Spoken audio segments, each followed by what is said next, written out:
stand tall, a warrior lurks, sharp tools he hoards, steel in his claws, vengeance in his gaze. The EDC Squirrel prowls, chaos ablaze. Blades glint, moonlit and cold, tight and grip, stories untold. Protect your nuts, the cry he screams. Pocket knives fuel his twisted dreams. Steel and fury, sharp and clean. The EDC Squirrel reigns supreme.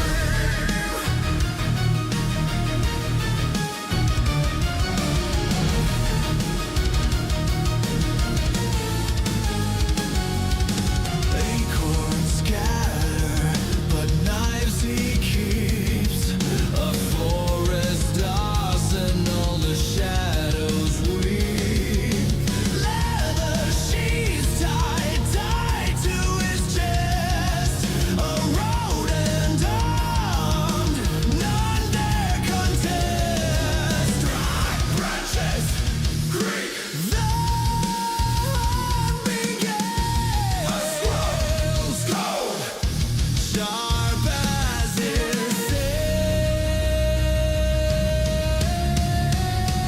protect your nuts, the cry he screams. Pocket knife fuel his twisted dreams. Steel and fury, sharp and clean. The EDC Squirrel reigns supreme.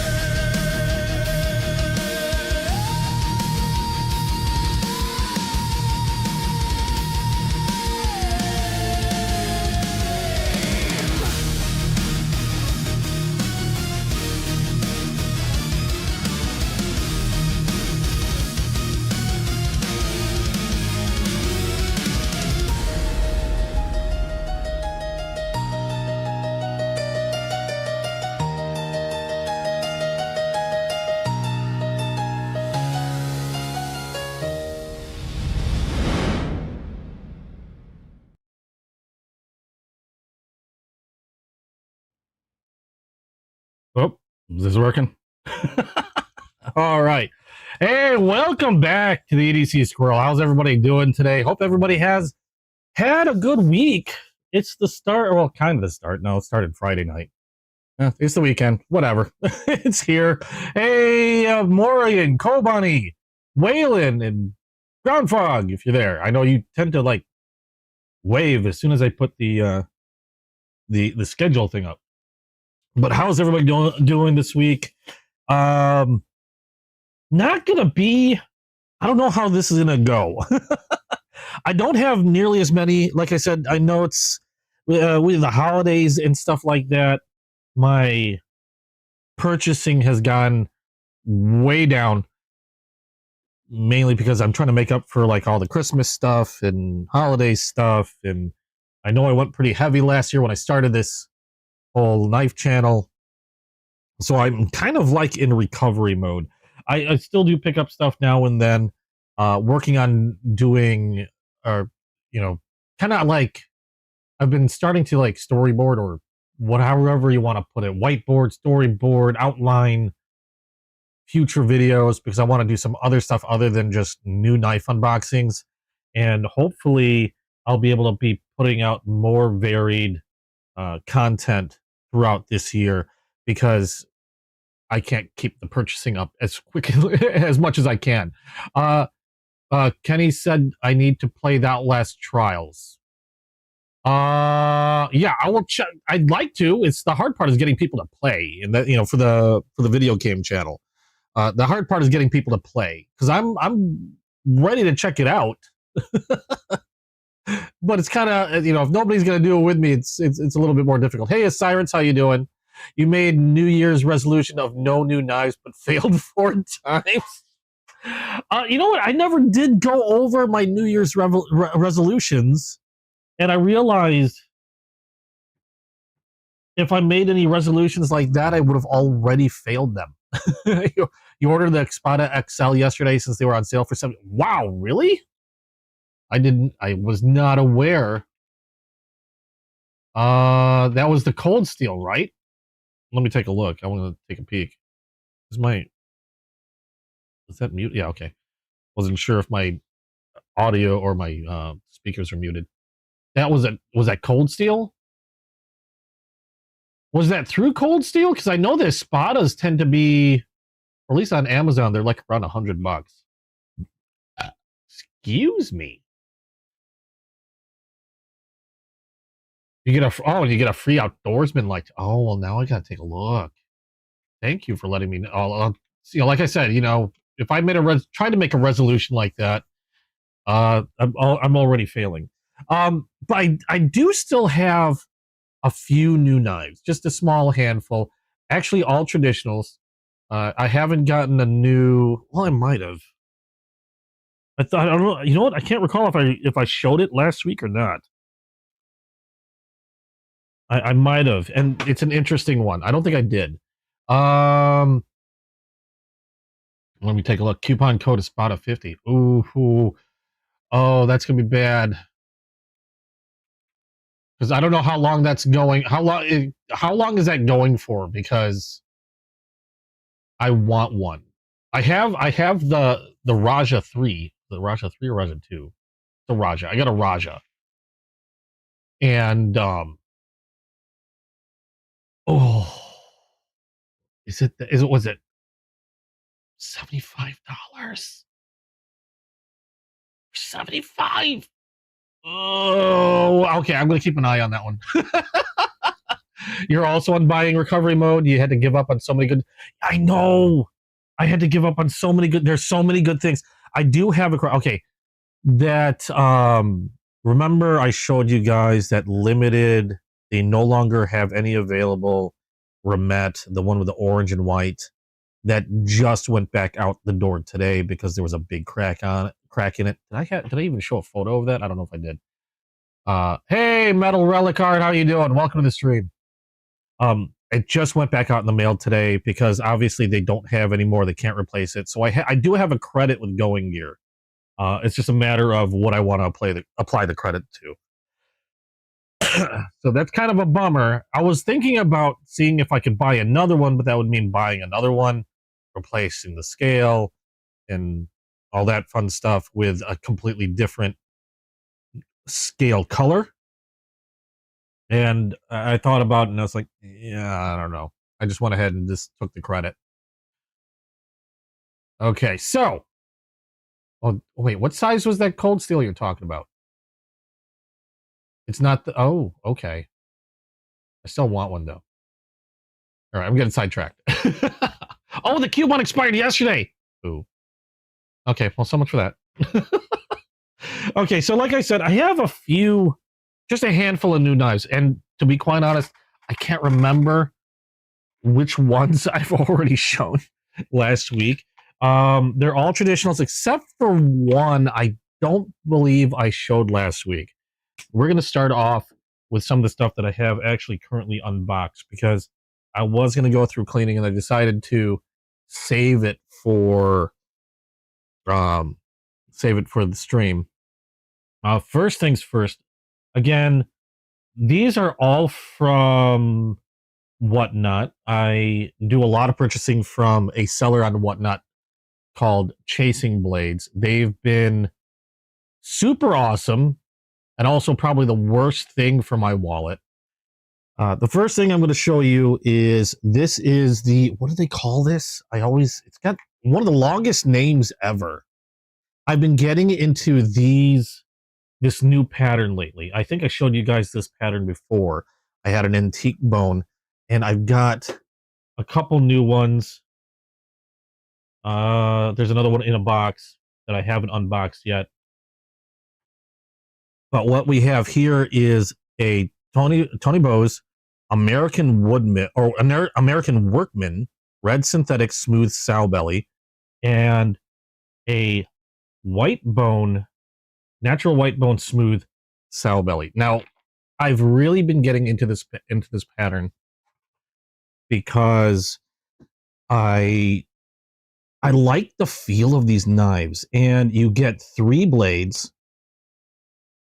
You got your California clip point. You have a, I'm going to call it a sheep's foot, not so much a Warncliffe, or it could be a Warncliffe.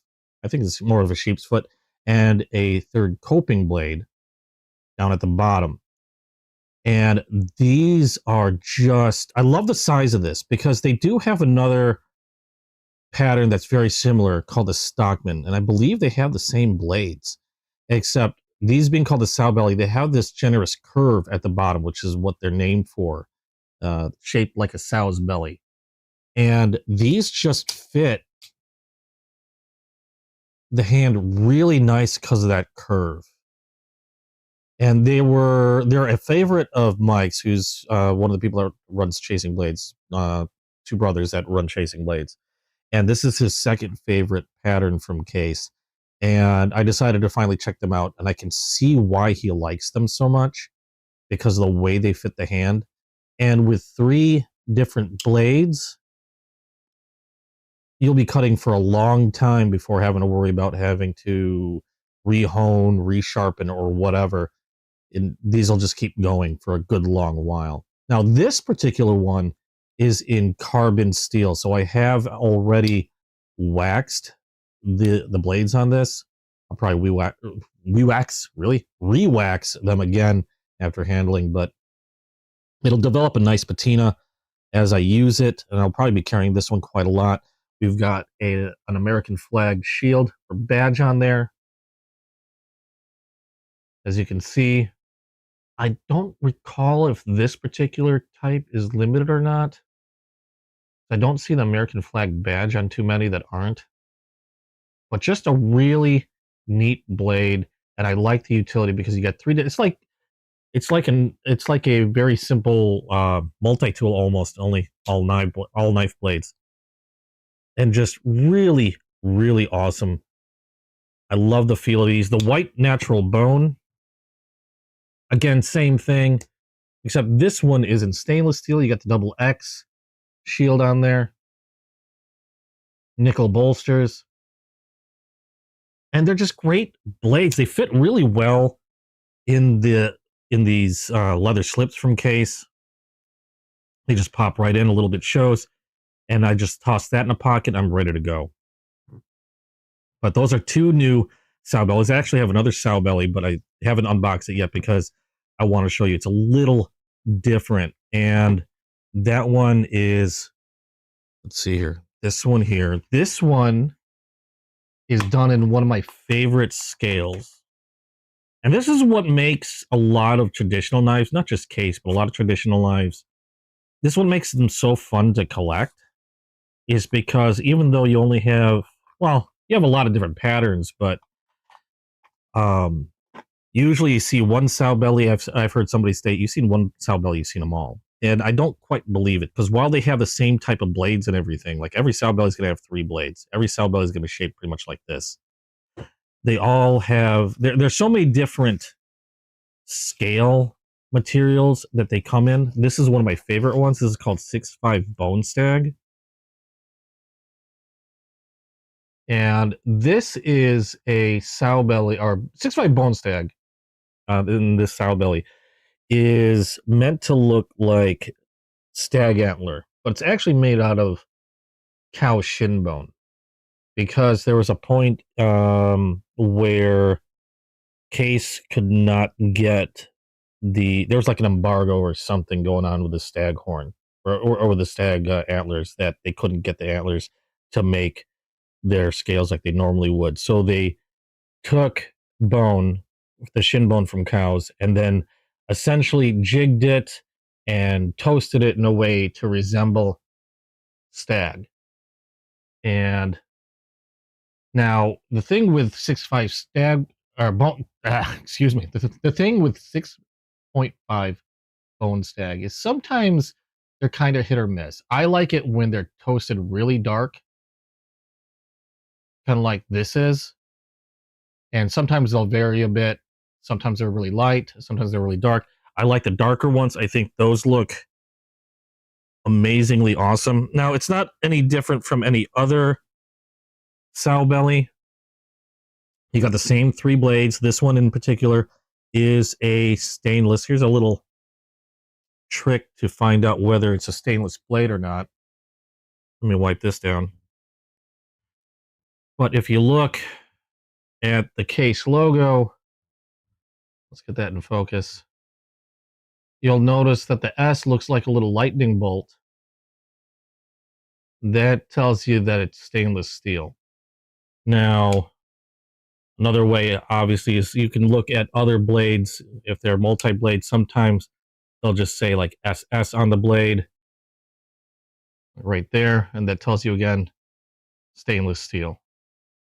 Whereas their carbon steels will say CS, or the S on the logo will be like a more plain looking S and not like the lightning bolt that you see here. Mr. Mouse, how you doing? You just got your first slip joint case? Nice. What kind of case did you get? Because I started off with a lot of modern knives. I collected mainly modern knives, and I got really into traditional knives around the middle of last year, and then I've just been vacuuming up like crazy. My favorites to collect traditionally are trappers of various sizes and baby docks, sodbuster juniors or workman knives, and copper locks, which are lockback knives. And then I'm starting to collect more sow bellies and also muskrats. You bought all of the condor machetes that look like katanas. Was that a resolution that you failed? You got your last condor today? Nice. But yeah, what kind of case did you get, Mr. Mouse? I'd love to hear.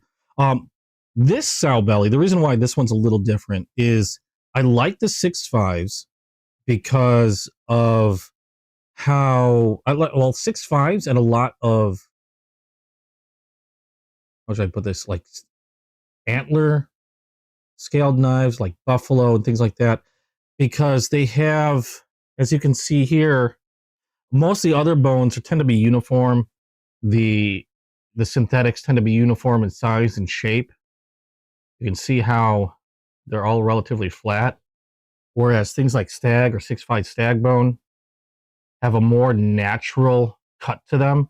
You can see how thick this one is in comparison to your standard smooth bone, or the synthetics are going to be shaped pretty much the same. Whereas you can really see like the natural bones tend to vary widely in how they're shaped. I have a buffalo horn that's really thick, and I just love the shape and feel of these. They're absolutely beautiful. Hey, Jim, how you doing? Welcome to the stream. But that's another reason why I like these 6.5 bone stags. I know I'm losing my words today. I didn't have my coffee early enough. I'm waiting for that caffeine to kick in.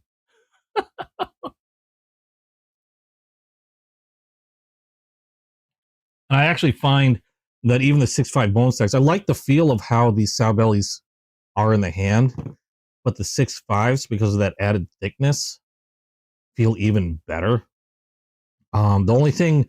The only problem with the 6.5 bone stacks and a lot of the horn scaled knives are because they're so uniquely shaped compared to their synthetic brethren or their smooth scaled brethren, that while I can use a single slip for either of these two sow bellies because they're shaped pretty much exactly the same thickness and everything, this is going to screw that up. I'd have to get this one its own separate slip. So I can interchange these two in the same slip without causing any problems because the leather is going to take on the shape of the blade or the shape of the knife. That 6.5 not going to work so well. I'll have to get a new slip for this one specifically because they're going to conform to this specific knife. So those are all the new sow bellies I got. You bought another Namato katana and wakizashi. You've been getting a lot of swords lately. Holy crap. And I did get another 6.5. Now this is a knife I don't get too often, but every once in a while I find a neat one. And oh, I'm going to make a mess of my thumbnail. All right. So this one, let me put this off to the side. This one is also a 6.5 bone sag, but it's a pattern I don't always collect. I've got maybe 2 others. I know I have at least one more. This might be my second or third one. This one is a 6.5 rust lock. Yeah, 6.5 bone sag rust lock. Part number 65303 if anybody's interested. I understand that these are sold out in a lot of places. Hey, Patrick, how you doing? You use more the on the belt carry for the thick boys? Yeah. Hold on a second. Where's my other slip? Something like these. I have a bunch of these too because this is what I use to carry all my trappers, which is in this case a 6.5 trapper. I just happen to pull out the 6.5. This is a 6.5 rust lock. Now the rust locks are interesting because they are a single bladed knife. There's that 6.5 or bone sag look again. This one's a little on the lighter side, a little darker on the other side. But the rust locks are made for one hand opening and closing, kind of like your modern knives. You have a really large lever here that you can manipulate to bring the blade out, and it has a liner lock that locks it in place. A very simple mechanism, works really well. I don't collect them all that often because the knife profile isn't something that I'm overly fond of. I mean, they're not bad. It's almost like a what do you call that? Almost like a Persian. They don't really come back all that much. It's just a really long swoop on the back, on the spine there. But otherwise, really cool little knife. I got it because I've been collecting so many 6.5s lately. I decided I was going to go ahead and start adding more to the collection, maybe try to get my hands on all the 6.5 patterns that they have available. So that was the reason for this purchase. And you can see this little belly here. That's the liner lock. It's not like a lot of modern knives where you get a little cutout and you kind of have to dig your thumb in there. They have a little lip. You just press down on that. And then, well, in my case, I'm not so used to handling these. Should be able to close it with one hand. But really interesting knife from Case. I don't have too many of these. I think I have I'd like to say it's a Mediterranean blue, but it's in my Case box, so I don't know offhand. I can't remember. You tend to use the cross-draw leather sheath? Oh, okay. I think I have something like that for other trappers. I have a few non-case trappers, actually from Titan Knives. They're Damascus knives. Where did I put one? I usually have a bunch all around. I'm like surrounded by knives. Oh no, I put them in I stuck them in the closet. Okay, I don't have one out here floating about with me. Oh wait, no I do. Something like this. And this one's not a Damascus. Something like this. I don't use these too often because most of the time I carry in pocket. I just tend to store my knives in there. This one is from Titan Knives. I tend to get more Damascus knives from them. This one, I believe, is like a O2 tool steel. So it's not stainless. It's a high carbon steel. And this one is just like a Navajo type patterning covered in acrylic. That just fits in there like that. Came with a sheath. Okay, so those were the new. Oh, I have one more case. I don't recall if I showed this one on last week's stream. So correct me if I did. This one was a hard to get. I had to set my alarm to get it, and I think they went for sale at 9 a.m. in the morning. And so I had to set my alarm to wake up early. And as soon as it hit, I put an order in. And I considered putting a second order, but I think they sold out within, I don't know, minutes. So I really got lucky on this one. This one was a collaboration between Case and SMKW, or Smoky Mountain Knife Works. If you're aware of Smoky Mountain Knife Works, I believe they actually run or actually own Rough Rider. They're a huge knife store. They also have a large Whatnot presence. I do a lot of purchasing from Whatnot. In this particular case, I got it from their website because as soon as they dropped, I hit their website and grabbed it. This one is a peanut butter and jelly Crossroads Sodbuster Jr. Now, I don't recall showing this one last week. I'm pretty sure it might have came in just early this week. And the peanut butter and jelly cases have always been highly sought after. They've come in various different patterns like trappers and such, Sodbuster Juniors, although not the Crossroads version. And while they've been sold out for a long time now, sometimes you can find them being sold on auction, on Whatnot, or on eBay, but they all end up demanding super inflated prices because you can't get them anymore. Like, for example, I think the Trapper was like roughly $75, $80 for the Trapper version. And I've seen them go on auction as high as between $150 to $200. Now, when I got this one, this is a Crossroads. And the Crossroads is special because it's kind of like their modernization of the regular Sodbuster Jr. Let me see if I got a plain Sodbuster Jr. out here right now. Yeah, this is the one my girlfriend got me. This is a Mediterranean Sodbuster Jr. to give you an idea of what they generally look like. True sharp stainless steel in this case, single blade. This is Mediterranean blue jig bone. Can't remember the type of jigging. I think it's peach seed jigging. But this is generally what most Sodbusters are going to look like. Or if you were to get like a synthetic, let me see if I have a synthetic out.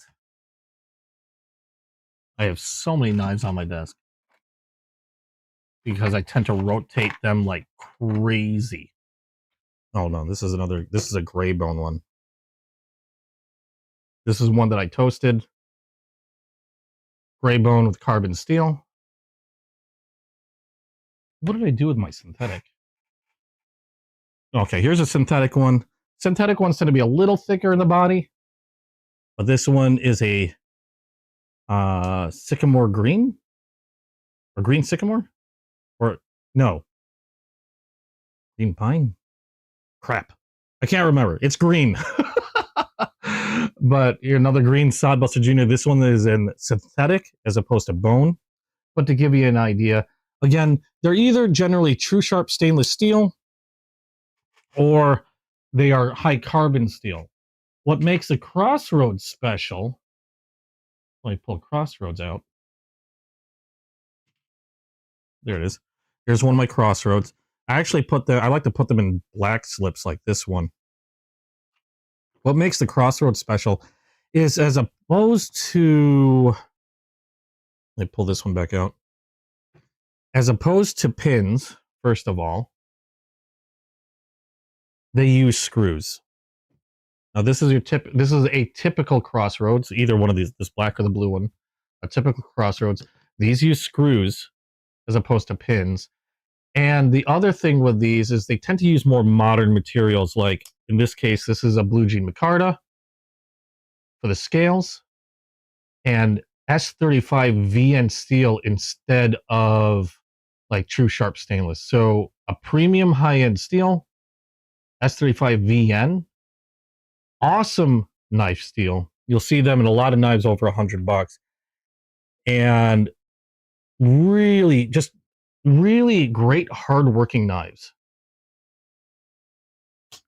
Now, the thing that makes this peanut butter jelly special is, first of all, it's G10 scales done in a purple and brown peanut butter and jelly color.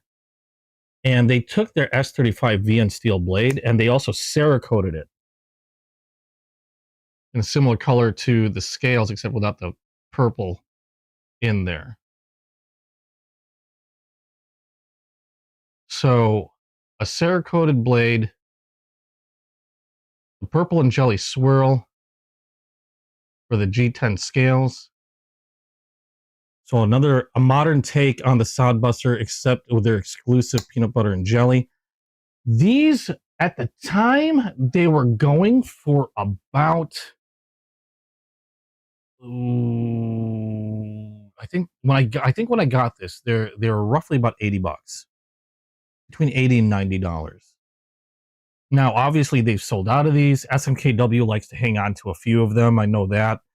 For when they do their auctions, and people, I think they limited it to like one per order. I should have ordered more, because while these were going for around 80 to 90, these suckers are now going on auction. I've seen them go for as high as $200, because again, you just can't get these anymore. So I'm kind of downtrodden because I really would have liked to carry this. But now I think it's going to be like hiding in my case for a good while. I want a Jack Wolf so bad, Patrick. I want a Jack Wolf so bad, except they're really expensive. Especially the Melissa Backdoor version. Did I say backdoor? Backwoods. Oh my god. My brain today. I'm sorry. Melissa Backwoods. Good grief. Melissa Backwoods and the Jack Wolf's collaboration are really nice knives, but they're very expensive. Like they what, $350 or something like that? What? Yeah, like $350 or something like that for the Jack Wolf and the Melissa Backwoods. Freudian slip. But really, really cool looking knives. So 200 on second. Yes, I've seen them go as high as $200 for these. Like somebody had mentioned it to me that they were going for about $200. I caught a couple of auctions where somebody was shush, where somebody. Oh, it's been a long day. Well, I've caught a couple of auctions where they had, like I said, SMKW had a couple on hand. Some other people, I guess they managed to get some orders in, and they bought multiples and they were selling off their multiple. And I've seen them go as high as $200. I think the lowest I've seen SMKW themselves sold on auction, the lowest I saw was like 160 or so. I think was the lowest price. And again, retail, if you got there on time and you bought from their website, the retail cost was between $80 and $90. So when I got this, I got it for roughly about $80, $90. I can't remember the exact price. I mean, you could probably look on their website, but I think they just say out of stock. And you'll see that nearly, if not all, peanut butter and jelly case knives are all out of stock. This isn't my only peanut butter and jelly. I do have two other peanut butter and jelly knives, but they're the holiday specials. So they have an extra badge. I think I've shown those before. I'll pull them out. So these are just super highly sought after, but they're just really beautiful knives. The way the peanut butter jelly looks on the other ones, I think the other ones are bone scales. so they look slightly different. Because I think instead of like this is a real purplish look to them. I think they have a more bluish or indigo look to them. You buy one case instead of 4 RR, so you save. Oh yeah, cases can go for a lot. My most expensive case, I think they say retails for like around $300. I got it for around $200. There's a mini trapper. It's called a goldenrod second cut Damascus. I think I showed it last week. I can pull it out again because I'm going to go through that box. And that's one of my most expensive knives. Not my most expensive knives, but one of my most expensive knives.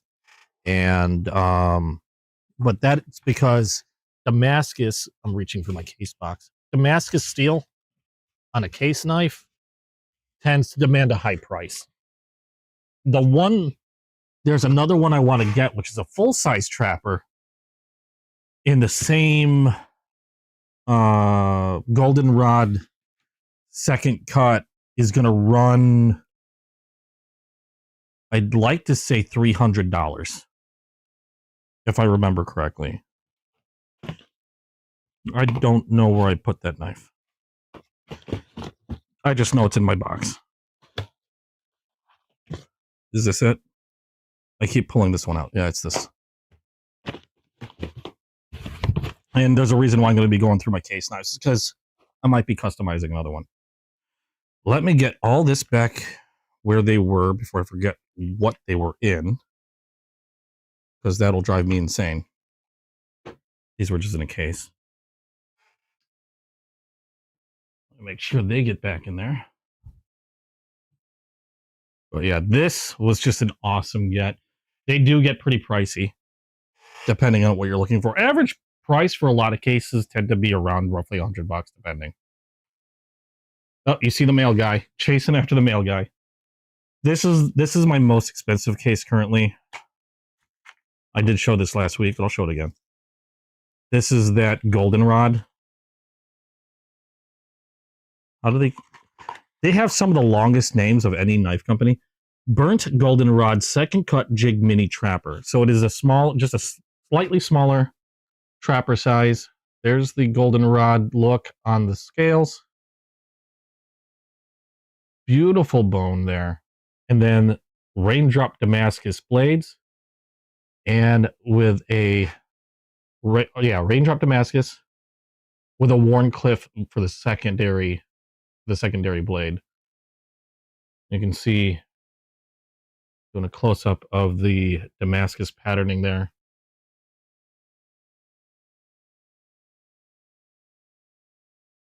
There you go. Yeah, I've seen a few GECs. I'd love to get a GEC. They're just pricey. They're just very, very pricey. I'd like to get some, like I said, I'd love to have a Jack Wolf knife. I'd love to get like the Melissa Backwoods collaboration. I'd love to get that collaboration, but they're pricey. And the thing is, for me at least, and I know other people don't have a problem doing so, but for me at least, I mean, I'm buying all my own knives. It's not like I'm made of money. I work a 9 to 5. And once they get to a certain price point, they start becoming safe queens. And I like to take my knives out on occasion and actually use them. Like, this will go in a pocket and get used every once in a while. Same with this one. Same with all these. But admittedly, I put a lot of money into things like this, and I get really reluctant to throw them in my pocket because they're not as easily replaceable if something happens to them. So don't say it. Good Viking, how you doing? Wait, which one's I'm sorry, I didn't catch it. This is your dad's favorite knife? A mini trap? Focus. A mini trapper, or does he have one of something like this? A lot of my, I have a few American. I don't get too picky because the quality of the knives recently from a lot of places that I've gotten them from have been absolutely amazing, with the exception of just a handful. And I do a lot of vetting because, like I said, I'm not made of money. I do this channel because I enjoy doing it. It's just another way to meet people and talk about a shared hobby. And so I forgot what I was saying. So yeah, I mean, something like this I probably won't carry as often, because if something were to happen to it, I mean, I could much more easily replace this if this were to fall out of my pocket for some reason and be lost to the wilds.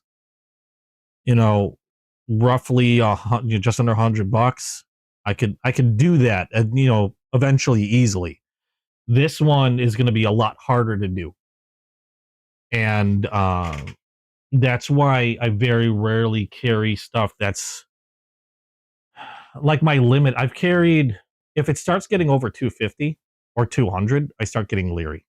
I've carried stuff over 200, and I still will. I know people that carry $600 knives, $700 knives. I've known somebody that has $1,000 knife on them all the freaking time, and he doesn't think anything about it. At the same time, that's not his only one. He's got several, and he's got a lot more that are even more expensive than that. So to him, that's nothing. To me, I would lock that up in my safe and it would never see daylight. He likes the nail nicks on S35 VN because case cuts them out. You're talking about the nail nicks on the, oh darn it, what did I do with that? Crossroads. There you are. You're talking about these nail nicks, how they cut them out on the Crossroads? These, admittedly, these are some of my favorite knives to carry right now because of the S35 VN steel. And just utility wise, I just love carrying these Crossroads. Hard to find a Benchmade under 2. Yeah, I haven't found a Benchmade yet that I've wanted. Part of the reason is because there's been a lot of other competition that have come out with Benchmade like knives that were insanely cheaper. And yeah, they do that. And Case does that in every Crossroads that I've seen also. But I've seen other knives that compete with the Benchmade. Let's say, for example, the Bug Out for a lot less. Yeah, if I had a $300 knife, that would stay at home. The most expensive knife that I carry, that I've carried and will carry on occasion, and still do because I love them so much, are my Spydercos and some of my Concept. For example, let's see here. Like these, I carry a lot. Those are my Magna Cut Salt Spydercos. Although I did pick up the Sage 5 in Spy 27 G10 because I like the Sage 5. Not that I dislike this, I just like the Sage 5 more. I did a video on that comparing the two as a Spyderco newbie, but I carry those a lot. Concept is another one that I enjoy carrying a lot. I'm trying to think of which. I'm trying to find the one that I carry most often. From where did I put it? From Concept, this one, I can't remember how much this one is. This one's, I know it's over like roughly around 150, and just a really fun one to carry. S35V in steel. This is called the Tarraco Titanium S35VN front flipper in a tiger stripe, which I really like. I carry this a lot just because it's a very fun fidgety knife. I love front flippers. And it's just a great knife. great size. So, I mean, I'll still carry some of my pricier knives around. If they're a good knife, I'll carry them around. I've carried this on occasion. This is my Remet Saker Falcon. This one's pretty pricey, but I'll carry that now and then. I like to use my knives. And now where I start to limit what I carry are things that obviously, you know, they start to reach a certain price point because, again, they become harder to replace if something happens, or if it's something that is limited and you can no longer get. For example, this one is a Best Tech. This one they no longer sell in this color. I don't even think they sell this particular knife anymore. But this one's serialized. This one is a first production 39 out of 100. So no, this stays at home because there's no way I'm replacing this thing ever. And this one was just on, I think, around 190 when I got this. And then I got another Best Tech that's similar called the Dolphin, but it's also serialized and also in a color that you cannot get anymore. I don't even believe they're selling the Dolphin anymore. But this one was, what was it? This was number 14 out of 50. So again, stuff like this, because they're limited, because they just can't be replaced. They're more conversation pieces, parts of my collection that don't go anywhere. They're for like display only at this point. This one is a unique case. This one was a Blade City limited release. I like to say they only made 90 of these. I can't recall. This one is from Keto. This is a Mini Griffin. Now they still make the Mini Griffin. The only difference is they don't come in this color combination. This particular color combination is the Blade City exclusive. And I have carried this, but that's because that was before they came out with a different knife. And it was this here. And I'm so glad they did. They made a budget version. This one is under $100 because this sucker was like $200. And I was very leery about carrying that because I can't replace that. Again, they don't make that anymore. At least that color. They don't make that color anymore. You can still get the Mini Griffin, just not that color. But they made a budget version, which I was so happy about. This one is in G10, 14C28N steel, whereas that limited edition, I think, was M390 with titanium scales. But I'm so glad they made a budget version that just feels just as nice and works just as nice as the premium version. That this was my, I called this my favorite knife for 2025. This was my favorite 2025 release, was this knife here. Because the fact that they brought the price down with more budget-minded materials, made it more accessible, but in terms of fit, feel, and finish, it was done just as well as their premium ones. And I love this thing so much. This one I carry a lot as well because it's such a fun carry. Your 80/20 was 800 on E. Okay, hold on a second. I'm catching up on some chat because I had knives in my face.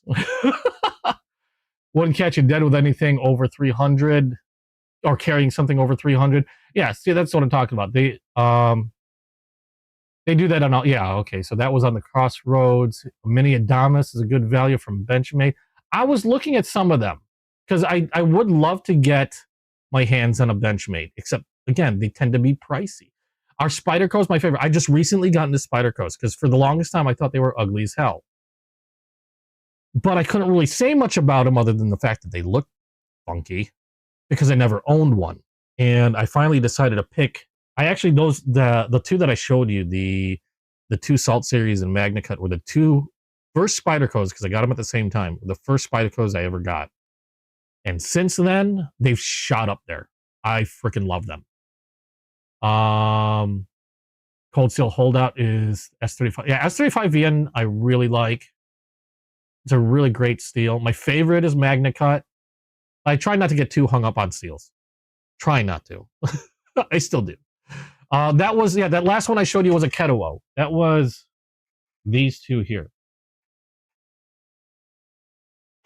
This is the premium version. This is M390 steel. This one happens to have a TIN coating on the blade. Again, this is the TIN coating. This gold color is a Blade City exclusive. And DLC coated titanium scales with a carbon fiber inlay, I believe. Yeah, carbon fiber inlay. So this is their premium version. Runs roughly around $200 if I remember correctly. Mini Griffin is what it's called by Ketuo. And then last year they came out with this, which is their budget version, Mini Griffin in G10 and 14C28N steel, which I really like 14C28N steel. But the funny thing is they work just as nice as the premiums. Actually, there's one benefit to the premium that I didn't mention. Or no, I'm sorry, one benefit to the budget version over the premium that I didn't mention, and that's the weird keying on their screws. On the premium version, you have this interesting, I don't know what kind of, I mean, you could use a flathead, and then they have this tri thing over here. I don't know what that is.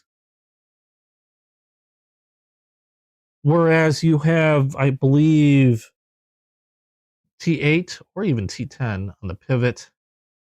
So more standardized screws or screw heads on the budget version. So maintaining this one would be a lot easier to maintain than this, than the premium version. But yeah, these were both Ketuo Mini Griffins. This one I love to carry a lot. It's very ergonomic. Surprisingly ergonomic for how angular it looks, and just very comfortable in the hand. Love this knife. My favorite for 2025. And I'm talking about favorite release for 2025.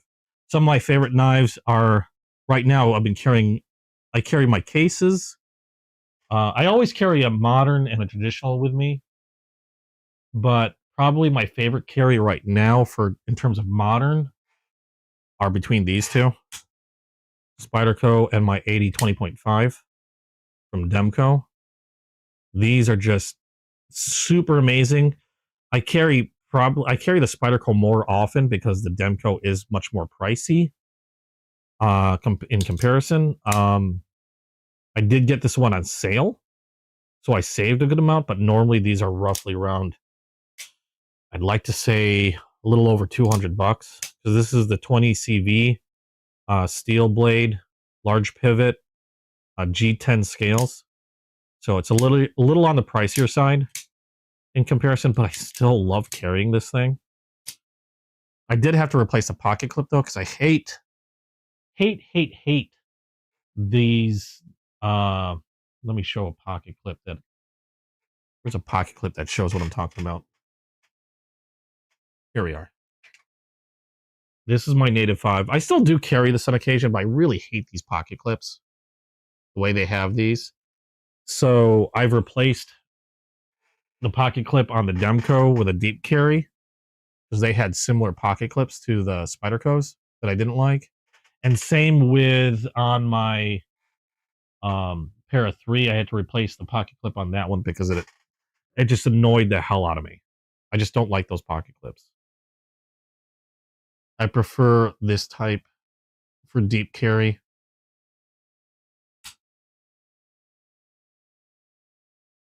Just so much nicer in my opinion. That was like the biggest complaint I've heard on Spydercos are some of those pocket clips. Although I still will carry the Native 5 around. It's still a really nice knife. But the Sage 5 has to be my favorite. And right now has been sort of dominating my pocket. What is my favorite blade shape from Demco? That one right there. That's my favorite blade shape. Well, it's a really good. Okay, yeah. The biggest complaint on the kettlewell, yeah, I've heard the same thing. Is the button sticks out quite a bit, but in use, with the way I hold, at least the way I hold the knife, I've never gotten close to hitting that button ever.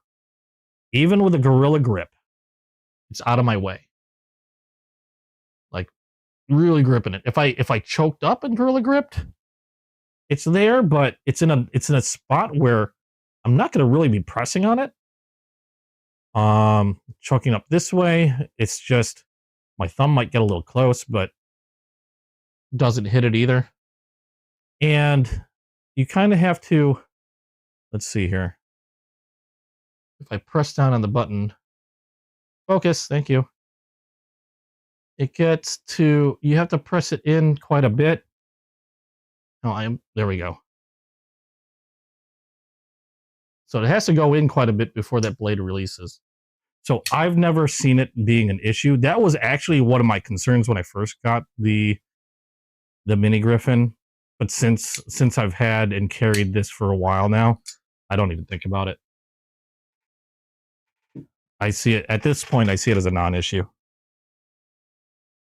Yeah, unless you're holding it really weird.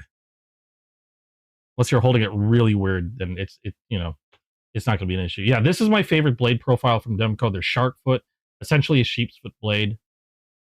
And I just love the shark lock. I love that mechanism. I like Civivi's super lock as well. The only problem I have with Civivi's super lock is how they have the blade stop. I mentioned that, I think, before in a previous live. The way he designed the blade stops the blade in a funny spot. And it really lessens the life of the knife in terms of sharpening. At least on the Buster FG, because I have a Buster FG from them that has a super lock as well. I still love the Vision FG. It's still one of my favorite knives from Civivi. But these are just, I mean, if you want a locking system like the Shark Lock, but don't want to spend the money for a Shark Lock, then I would say the Civivi Vision FG is the best way to go. Awesome knife. I'm pretty sure they're around I think they dropped in price, but they were around 70, 80 bucks at the time I got mine, I believe. But super awesome knife.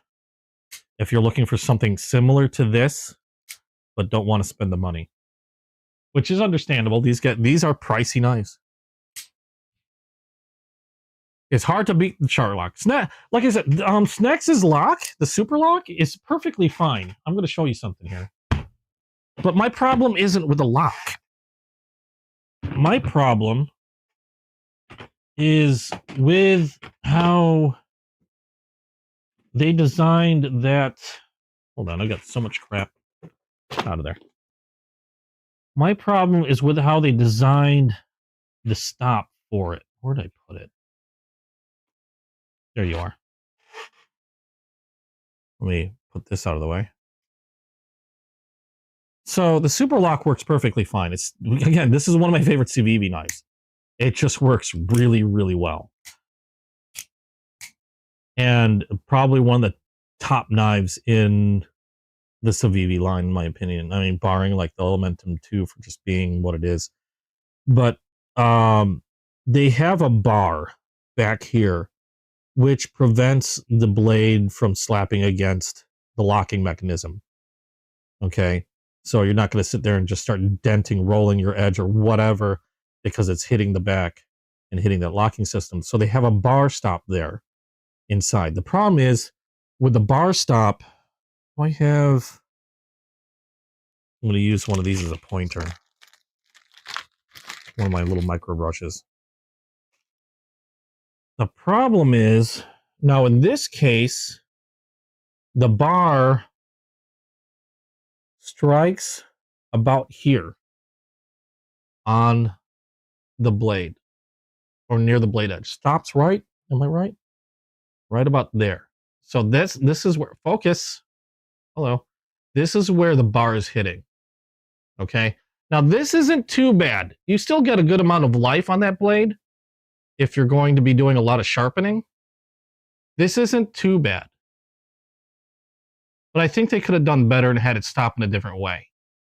The worst case I've seen is with the Buster FG. I don't have the Buster FG out, but the Buster FG has a similar, it has a super lock, but there were a lot of complaints because it would stop the blade and the bar would be hitting like right there, which did not give you much life on that edge. Like if you did a lot of sharpening, that's going to muck things up if you got past that point. And that was the biggest issue with the Buster FG. But otherwise, awesome lock. I mean, it works really, really well. Very solid. I think Neves Knives did some testing on it, and it proved to be pretty darn strong. I mean, I wouldn't put a lot of folders through the amount of abuse that Neves probably put on them for his testing. But it's a very capable lock. I really, really like it. And again, this is probably one of my favorite knives from CVV's line. But that whole stop bar issue takes points away, especially if you're going to compare it to Demko. And I just like Demko. I feel Demko did it a bit better. Yeah, stopping farther down or having like an internal bar. I've seen people do like an internal bar or some other type of method other than hitting that spot on the choil where you know near the blade edge. Anything other than that would have been perfectly fine. But again, one of my favorites here. I've got a lot of. I mean, and I people always ask me what my favorites are. Again, like I said, I've been carrying this a lot. It's just been dominating my pocket. I do rotate. I do like to try to rotate though. But I say it a lot with knives, like, "Oh, this is a favorite of mine. This is a favorite of mine." Again, it's because I'm not made of money. So if I'm looking at a knife and I'm thinking of dropping like 100, 150 on it, I'm gonna do at least a little research. And I'm gonna really look into it because if I'm going to be putting money down on something that on a new knife, I want it to be something I'm going to enjoy. I want it to be something I'm going to like. So yeah, a lot of the knives I get end up becoming favorites of mine because I've done my research. I really like the way they work, and if they don't, I don't hang them out. I don't hang on to them very long. Morgan knows I had a couple knives that I got from Amazon, and I don't do it very often. Where I'll just buy something completely blind or buy something obviously ridiculous, and I've got a couple knives that I got from Amazon that I admit I got for shits and giggles. But admittedly, they weren't that expensive. So I didn't feel too terrible. And to me, it was worth it for the content. I ended up reselling them. They were utterly ridiculous knives. They had one had 2 blades on it in a weird configuration. Another had 4 blades on it. That was, I think it was more dangerous to the person trying to use the knife than anything else. I did a video on it. I called them like the most dangerous knives I've ever owned. Morgan loved them. They were interesting in a very unique way, but I ended up selling them to somebody that really wanted them. And I do have a video out on those though. If you want to check it out. Morgan, if you know what video link that is, go ahead and throw it up there. Debating on picking up a pre-owned knife. If it's only been sharpened once, is that a good buy? That depends on how it was sharpened and how it's taken care of.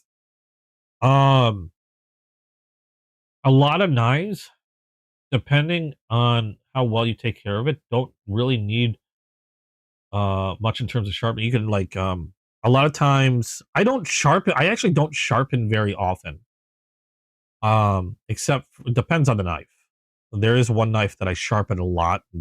One of the reasons is I practice on it. Another reason is because I use it a lot, and so it gets mucked up or messed up really quickly. Hey Gary, how you doing? Oh, thank you. But a lot of all you need to do is rehone them, strop them, and they're good to go. So again, it all depends on who owned the knife and how they handled it. As long as you can get a really good look at the knife and the knife edge, they used a work sharp precision adjust. If they used a work sharp precision adjust and know how to use it and didn't go ham on the edge, then it's probably fine.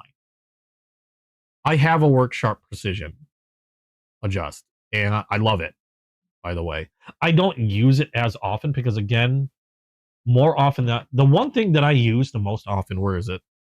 I just had it on me. I was just I moved it. Oh, it's on the table.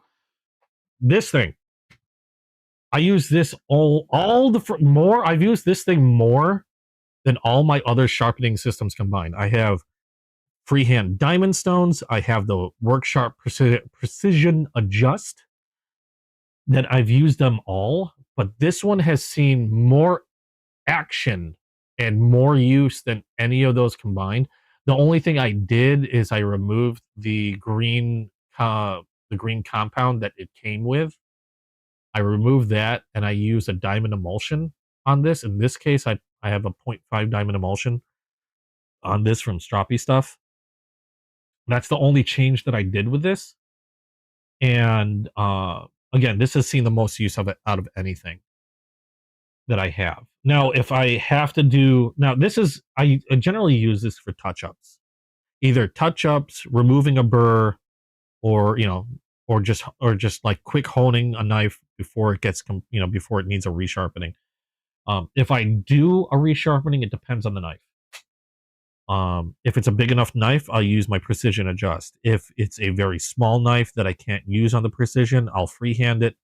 I have a Sharple dual-sided diamond stone that I use. Sharple's really nice also. I'll use that. On rare occasions, I'll use this to actually sharpen, but usually only use this to hone, touch up, or strop a blade. The only other thing that I use other than that is I have another strop. This one has 0.5 diamond emulsion on one side, and it has 0.5 and then 0.1 diamond emulsion on the other. And I'll use this to finish, to finally hone a knife that needs honing or just sharpened. I'll use that as well. Does this come with a sheath?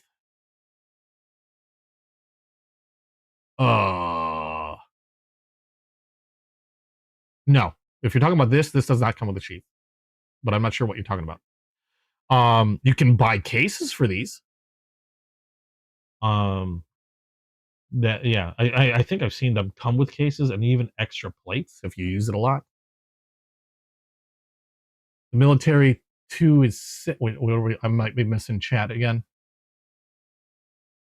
You have 4 Spyderco knives, the Urban, Delica 4, Tenacious, Military 2.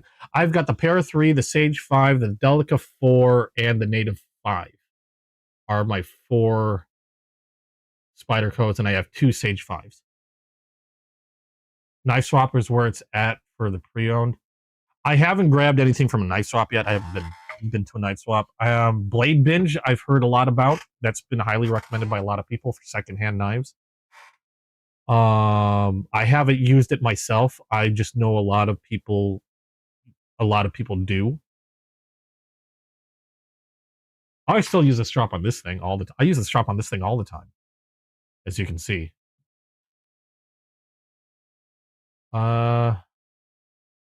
EDC, what two-bladed thing? I'm not sure what two-bladed thing is. Oh, the funny knife? The one, are you talking about the one that I did the video on? I don't know if Morgan put it out there or not. I don't know how you'd EDC it either, unless you were like insane. I'll be right back because I had way too much soda. And oh, I keep forgetting I've got this mic clipped onto me. I'll be right back. I'm just gonna hit the washroom real quick. Somebody entertain somebody.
Always drink a lot to stay hydrated. The problem with that is you gotta go to the bathroom a lot. All right, where are we at? There we go. All clipped on. Okay, what did I miss in chat? Almost another mic incident. You know what? If that's the one you're talking about, the funny knife, did that come with a sheath? I don't know. I know the really big 4-bladed one came with a sheath, and still, I wouldn't carry it if you paid me. You should just wear a diaper. Well, you wouldn't have to sit here and smell it. Case is you're talking okay. Case for the workshop, yeah, $15. Workshop has some nice leather straps. My favorite leather straps actually are the one I just showed you.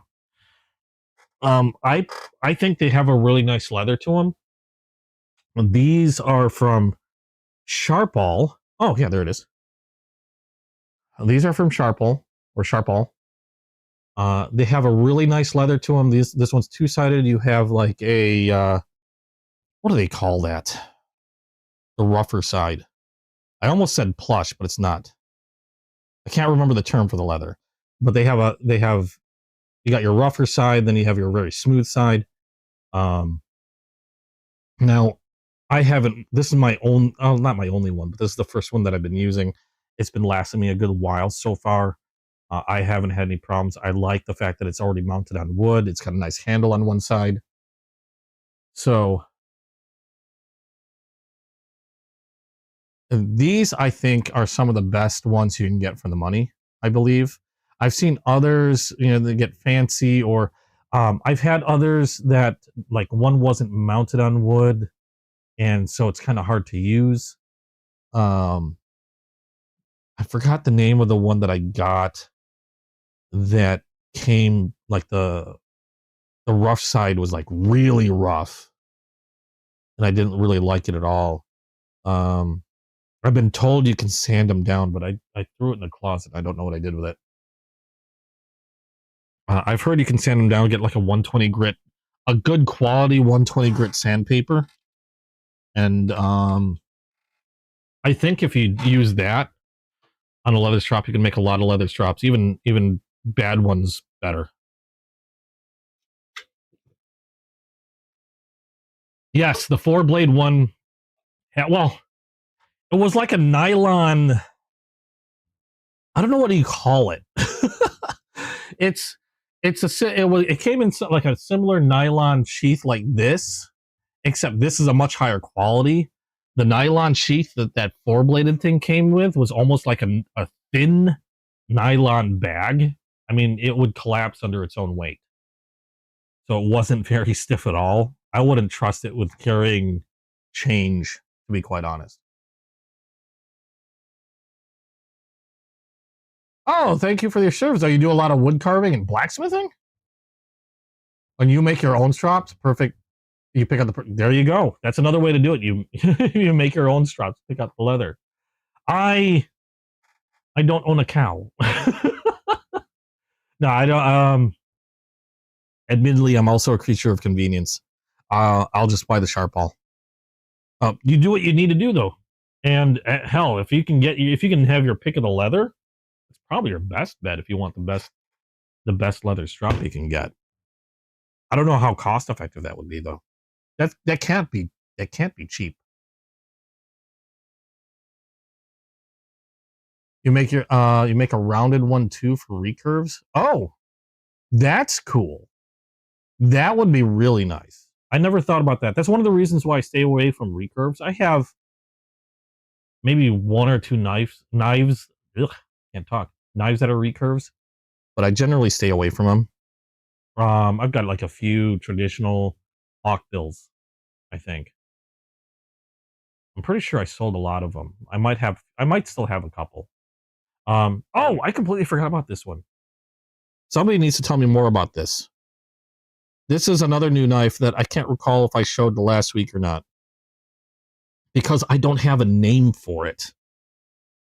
This was a collaboration knife between EDC. Oh, no. This is not a collaboration knife. Sorry. This is a knife from EDC Gripper. EDC Gripper is a seller on Whatnot, and he has his own brand of knives. And I almost forgot about this. It was sitting on the table. The problem is there's no documentation other than the fact that it came from EDC Gripper. EDC Gripper does have a website, but it's not even on his website. I got this on Whatnot, and I think it was around $70 I paid for it because it had some good stuff to it, and I wanted to check it out. This is one of those few knives that I go into, that I went into somewhat blindly. It's going to be a 14C28 end steel. It has I forgot what they call this, but it's like a luminous titanium frame lock. You can see right there, EDC Gripper, get a grip. The thing is, I think these are OEM'd by Bestech. I think. So again, I don't have a name for this. I can't find it on their website. It was supposed to be a limited run. It's not a bad knife. It does have a Bestech feel to it. So it wouldn't surprise me if it was OEM'd by Bestech. Front flipper, rear flipper. And I completely forgot this is one of the last new modern knives that I've recently got. I still haven't bought anything new for this year aside from a few traditionals. But I don't know. This is a really neat knife. 14C28 end steel. I don't know if I did a video on this one yet because it's really confusing. And then EDC Gripper there. Hey, Mike, how you doing? Not a bad knife. Hey, Artful. Just tuning in, passed by, just got your first ProTech. I don't have a ProTech yet. Those are also pricey. You're in danger of getting another. That's how it is. Oh, and MagnaCut. I love MagnaCut. That's how it is with knives. I'm always in danger of getting another. I'm more in danger of getting another than I am cutting myself, and I cut myself a lot. But not a bad knife. I just wish I had more information on this one. I'm waiting to hear back from EDC Gripper. I hope they got my message because I was trying to get more info on it. But that was the other knife. I wasn't sure if I was going to show it because I didn't have any info. I don't know what it is. I don't even have a name. I just know it's the EDC Gripper knife, and he's got a few of them. But this box doesn't tell me a whole lot. I think I had measurements and everything for that because I was trying to get a video set up for that. But yeah, I've got iridescent is the word. Iridescent titanium scales, 14C28 drop point, blah, blah, blah, blah, blah. So that was the latest modern knife that I received. Mordrax. I've heard of Mordrax. I learned a lot from you guys when you start mentioning knives, and that's probably one of the reasons why I don't have a lot of money. The box kind of looks like there's a lot of, boxes don't tell me much on the knife. I mean, if you look at a lot of like Spyderco, Kershaw boxes, they're kind of plain in comparison to a lot of others. I know a lot of other manufacturers love to dress up their knives or dress up their boxes. Like Concept has a very interesting box. Remet have interesting boxes. Not that their blades are any less, but you found a page. Wait, Sirens, a page on what? Mordrax, not as snappy because it's called wait, it's called the Rift? Put a link on Discord. Are you talking about the one I just had in my hand?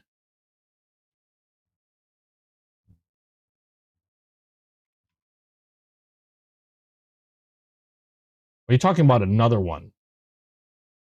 Oh, the EDC gripper knife. Really?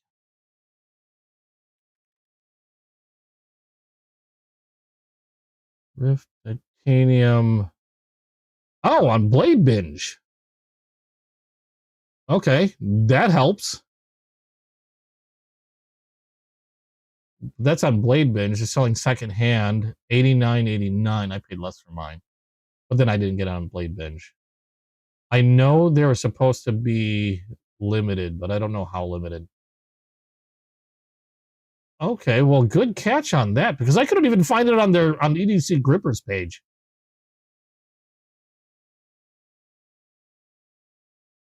Okay, I appreciate it. Thank you because I want to take a look at more of that info. I was gonna do some other stuff. I get derailed easily. There's a reason why they call me the EDC Squirrel. It might have been a Whatnot exclusive. That wouldn't surprise me. There's a lot of exclusives out there, especially with Whatnot sellers. Like Blade City likes to do a lot of them. What was the other one? Going Gear. I've had some from Going Gear. And unfortunately, that one I got from Going Gear is going back. I do have another exclusive from Going Gear that's a Vosteed. I showed that one last week. I did a video on it recently. Yeah, really neat knife. Where did I put my Vosteed? There we are. This one here. This one's supposed to be an exclusive between Vosteed, or exclusive collaboration between Vosteed and Going Gear. Now they still sell the Corgi V. This is the small Corgi V. The only difference is this exclusive is a combination of the Dune finish on the blade with the, I hope I'm saying this right, Refer Noble scales. So yeah, you can still get this Corgi V, just not, it might be harder to get this particular color. I still think they're available on goinggear.com though. They might still have a few available. So if you're looking for the Copper Dune blade with the Refer Noble, go over there. Go to goinggear.com and nab them over there because these are supposed to be limited also, from what I understand. Vancouver lock on the pivot. You got your front flipper and you have this funky rear roll. Oh, have a good one, Dead King. Thanks for stopping by. Yeah, severe ADHD. I get distracted really easily, especially when somebody asks me a question. And I try to pay attention to chat because I know I like to interact with you guys, and sometimes you guys have questions. I like to try to help. And also I like to pay attention to chat because that's one way I learn. A lot of you guys like to pass on some information that I've never heard before. So if I miss it, kind of sucks on my part. But yeah, that one's from Going Gear. That's another exclusive.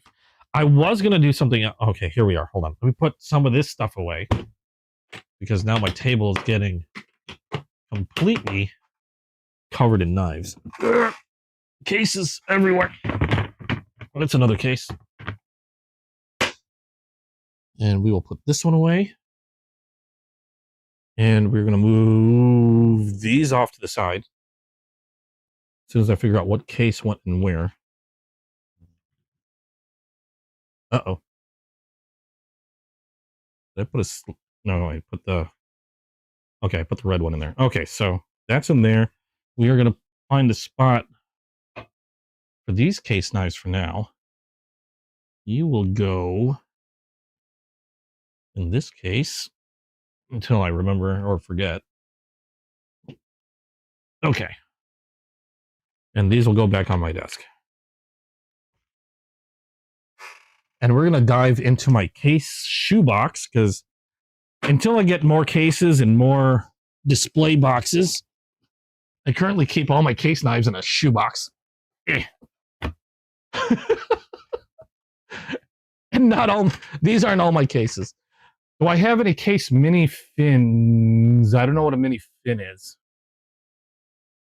But now you're making me curious. Case mini fin. What is a mini fin? Hold on.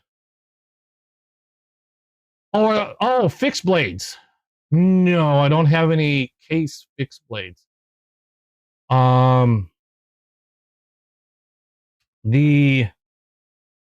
tempted to get my hands on a few, because I know Chasing Blades has one that's just absolutely gorgeous looking, but I don't get too many fixed blades. The bird and trout knife fixed blade. Yeah, I just saw a picture on Case's website, so I know which one you're talking about. Unfortunately, I don't have any currently. They're on my list to get eventually, but I've been fixated on folders. That's a bad pun.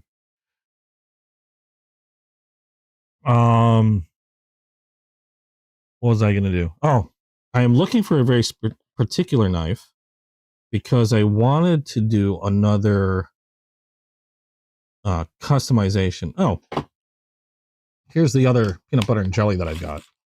This is the only other peanut butter and jellies. I have two peanut butter and jelly trappers, but they're the holiday versions, and you can see what these look like. This one, I don't know if this has the engraved bolster or not. No, this one doesn't. So this is another peanut butter and jelly. I have another one that has a banana and jar of peanut butter that's engraved in the bolsters. But you can see this is the holiday version. They've got a separate badge here, but for 2025 holiday version, and they have an engraving or some billboarding on there. Case Christmas 2025 Trapper. If it'll focus right, thank you. So these are the only other peanut butter jellies I have. The other peanut butter jelly I have is like this, except it has engraved bolsters on it. That's what they look like. You can see it's a different, and like a darker blue, toasted a little bit. We were talking about peanut butter and jellies earlier when I was showing the peanut butter and jelly Crossroads. That'll go back in the box. I don't keep my boxes mainly because I want to resell. I keep my boxes because I have no other place to put these until I get cases and another way of storage. So this is not like a seller's inventory. This is my collection. The one I'm looking for. Oh, there's the one with the bolsters. Oh, there's my buffalo horn jig trapper. Red stag. I got the bacon. Baby doc. I am looking for a gray bone. There we are.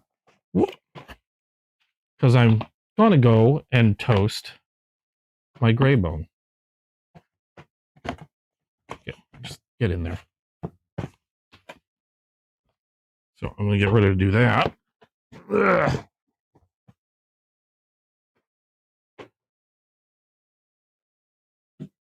I'm always excited to find a pattern I don't know.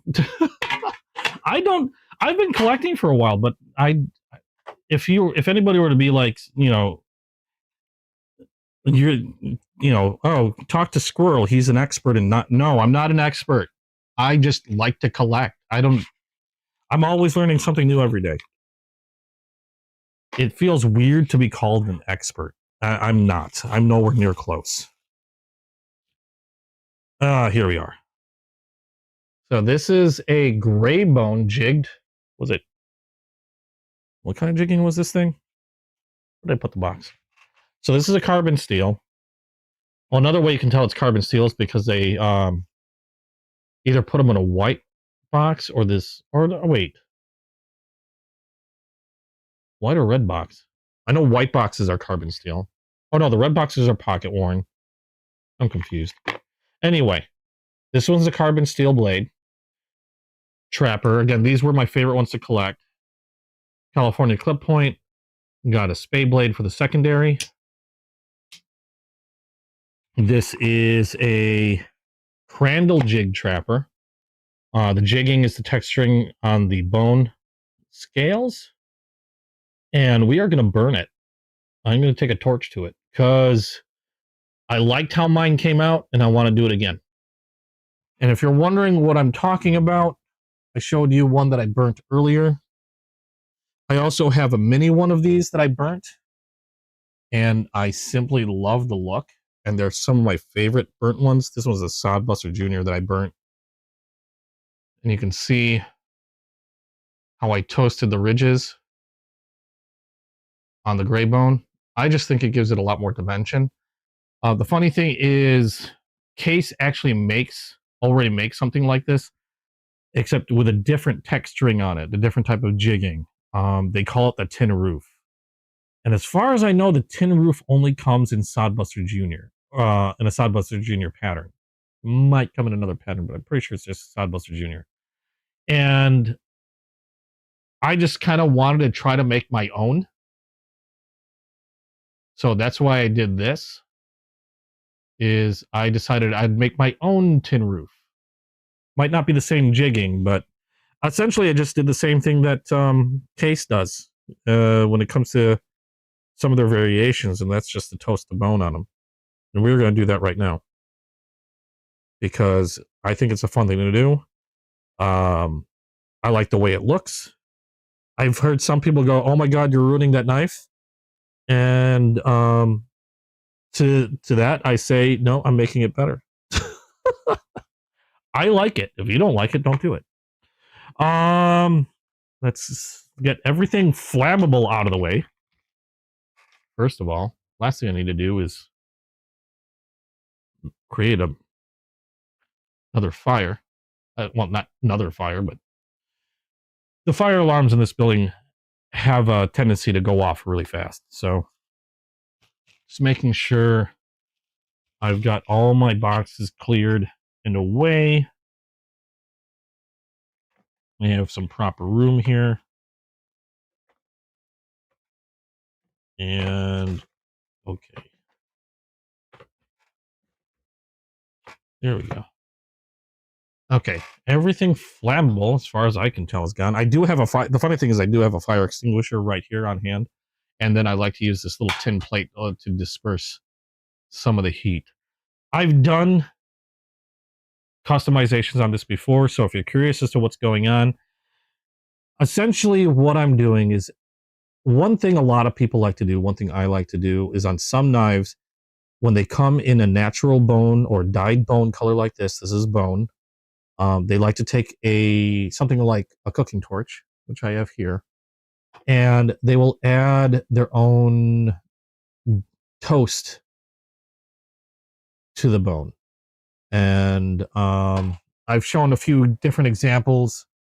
Essentially, it's the same thing that Case themselves do. I don't know how they do it, but like this is a toasted. This is called a burnt amber bone. This is not something that I did. This is directly from Case. But essentially, this is what I try to do. Is I will toast the bone on the scale to give it some added dimension. And like I was saying before, this is what Case does. Their tin roof is a gray scale or a gray bone with different jigging that they've just pretty much essentially toasted. I just decided to make my own instead of buying a tin roof. Now I do have to get one more thing that I completely forgot to grab. Let me see if I can find it. There it is. Got some painter's tape. Because when I do this, I'm going to have both blades extended, and then I want a safe place to grab hold of the blade. Because I did already hone these. They are pretty friggin' sharp. So what I'll do is I'll just wrap a little bit with some painter's tape just to give me a spot to hang on to. And I will actually extend both blades fully on the trapper. We're going to tape that first, though. You don't need a lot. But this is primarily keep me from slicing a finger. I do keep bandages and antiseptics nearby. Okay. So just loosely wrapped. That's fine. Extend both of them. There we go.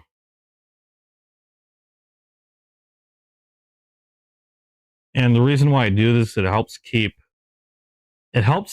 act like heat sinks. It helps cool the blade down or cool the knife down because I also don't want to reach above a specific temperature. And before I begin, I forgot I got to grab my thermometer. So I'll be right back and grab that real quick.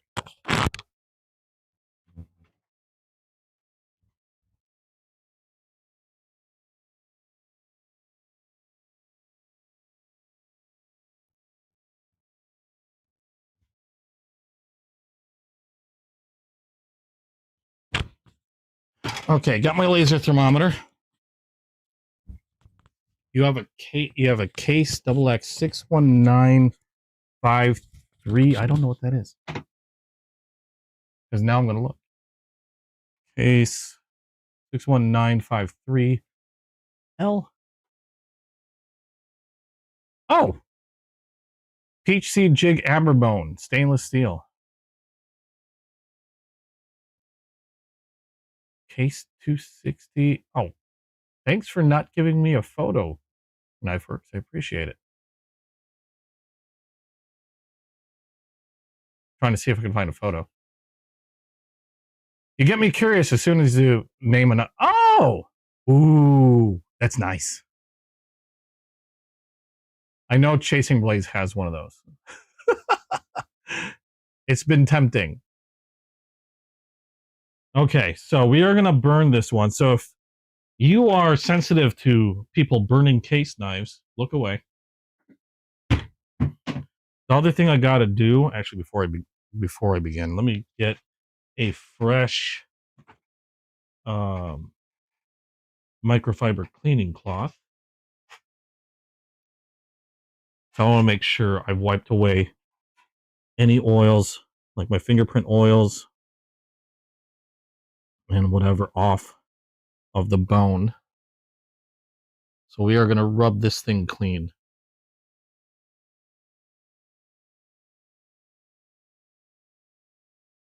There we go.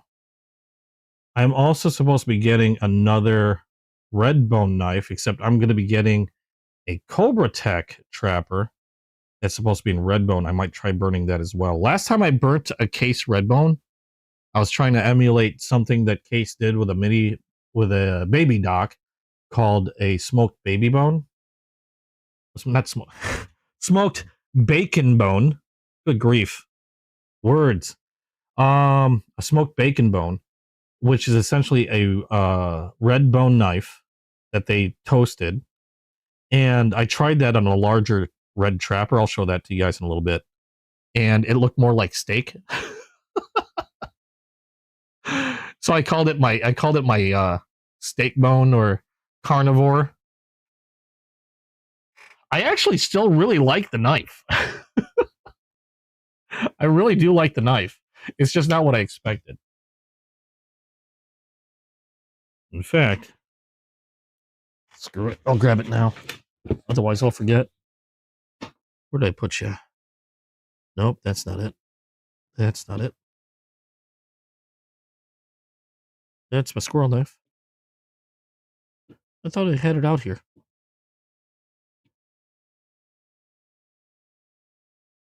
Oh, okay. Maybe I don't have it out here. Thought I did. That's kind of a bummer.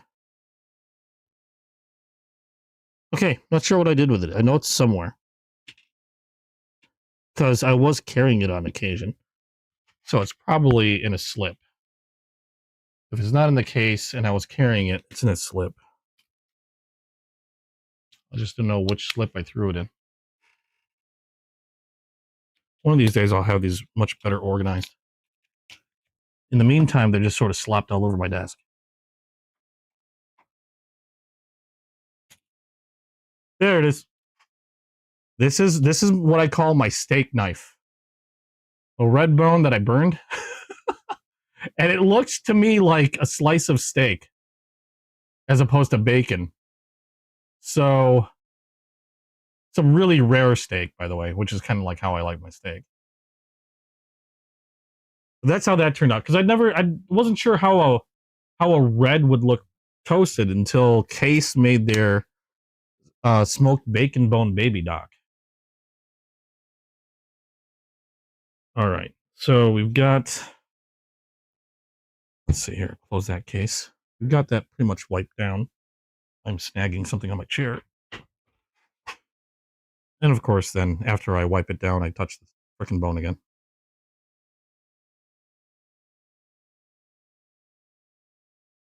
Backdoor. Shush. Backdoor bone. No. Okay. That's wiped down. And then what we're going to do.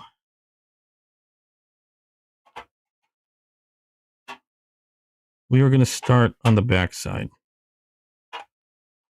Not that it matters, but. Now I've done 2 gray bones before. I've done a mini trapper. I've done that Sodbuster Jr. So I have an idea of what I'm looking at, like what I want. Essentially what I'm going to do is I'm going to brown towards the bolsters here. Just a light toasting. And then I'm going to try to get the very tops of the ridges on the jigging. And then maybe along the edges. And then that's it. I'm going to leave the majority of the gray there.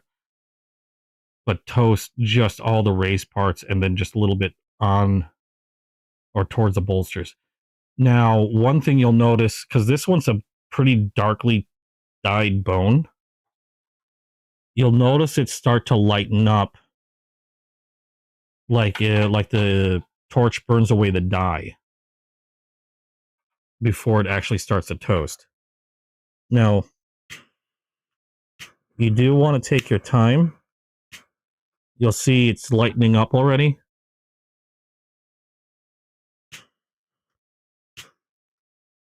We'll either see when I pull away. I don't know if the light's too bright.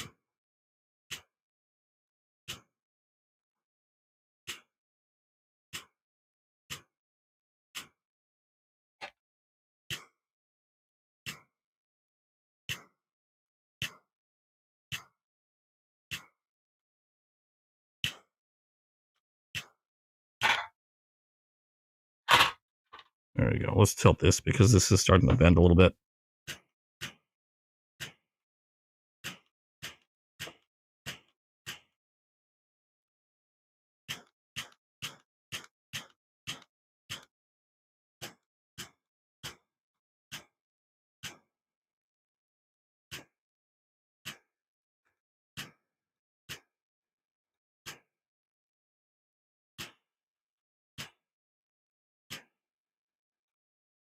And then we'll let it rest a little bit.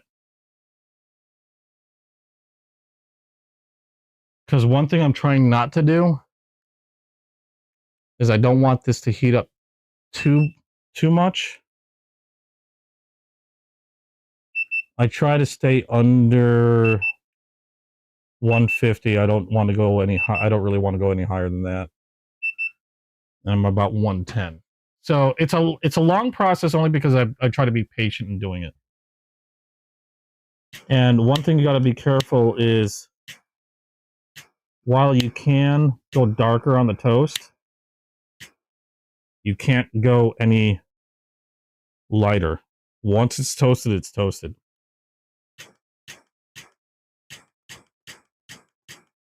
So you'll hear me do a lot of like weird clicking. That's all in an effort to control the flame.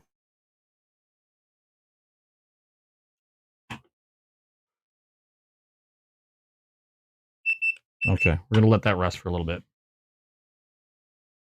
Case 4137 is your are in your stable.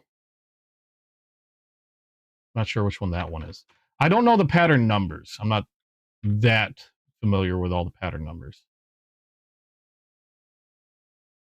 That's a Sodbuster Jr. Oh, the orange synthetic? That's what's showing up.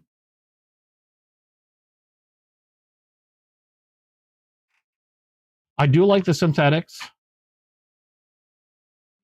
They're also fun to carry. That and I have less fear of anything weird happening to synthetics because they're synthetic. They're also the lesser expensive Sodbus or the lesser expensive cases you're going to find around, with the exception of like say Coralon, which is a synthetic, and Kiranite, which is another type of synthetic. Those tend to get a lot more pricier. But your standard single color synthetic,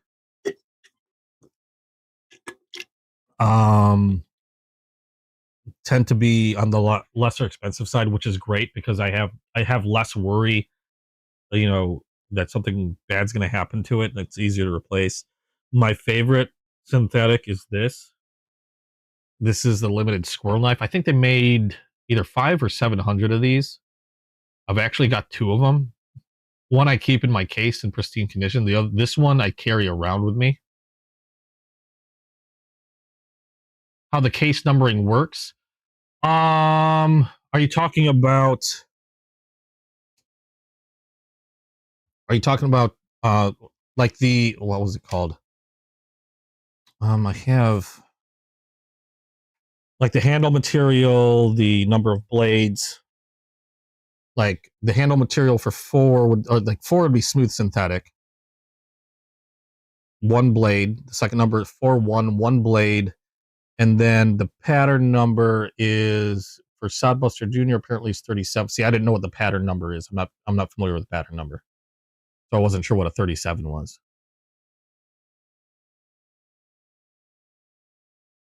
Yeah. I don't know them all by hand, or I don't know them all by memory, I should say. I know some of them, namely the yellow synthetic, for example. Those are, I know because, well, I have some.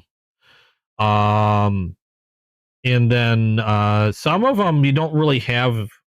I don't recall like some of them are a little confusing. Let's see. Like I think all the woods are. Hold on, I have a card somewhere around here. I know I have a. Where is it? There it is. A lot of the times you can either get these for like either thrown in as a freebie, from people and whatnot, or you can buy a bunch of them. They're little collector pocket guides from Case. I have a bunch of these lying about, and there you go. Yeah, it explains what the numbers mean right there, how to identify case knife patterns and things like that. Also how to date knives, so you can see roughly, like not roughly, but you can see what year they were born. You might not know the exact month or anything, but you can see how old they were, and a little bit more information. You also have on the other side the anatomy of general anatomy of a case knife, basic blade shapes like California clip point, pocket clip, drop point, pen blade, the sheep's foot, spear, spay, Warncliffe. There you go. But these are handy as heck. Like I said, I have a bunch of these laying around. I'm a nerd. I love those things. And that's how I learned. I also have I also had to grab one of these when I saw that these were available. This is a neat little handbook. How much this was? 15 or 20 bucks. And it's got a lot of information on case knives, useful tips and things like that. The case handbook. I collect a lot of case. I have a lot of Rough Rider. I have a few Queen. I don't have any GEC yet because they are expensive. As I'll get out. There you go. So yeah, I have cards everywhere. I have that book nearby. There we go. And I just got into case roughly this last year.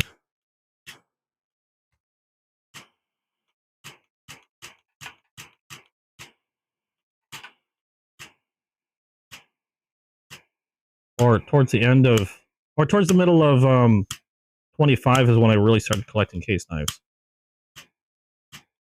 I've had one or two traditional knives from like Rough Rider,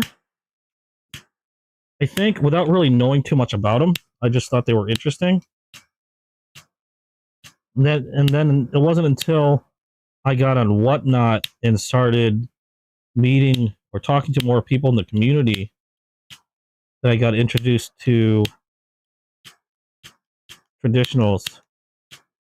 And I haven't looked back.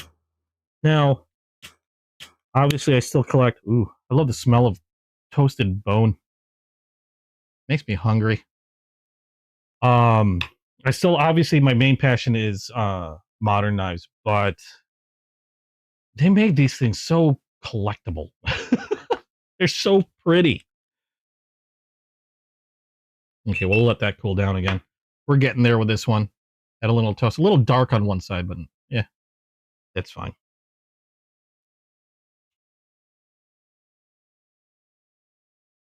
And then I'll work on the other side as soon as this one's done. And this doesn't take too long to cool, especially if I don't laser my eyeball. We can go on again.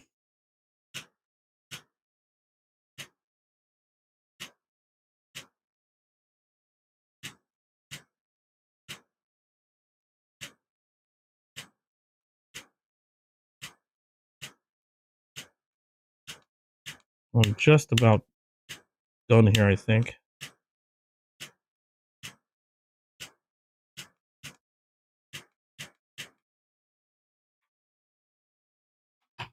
Probably have to let it cool off again, because again, I don't want to get too hot.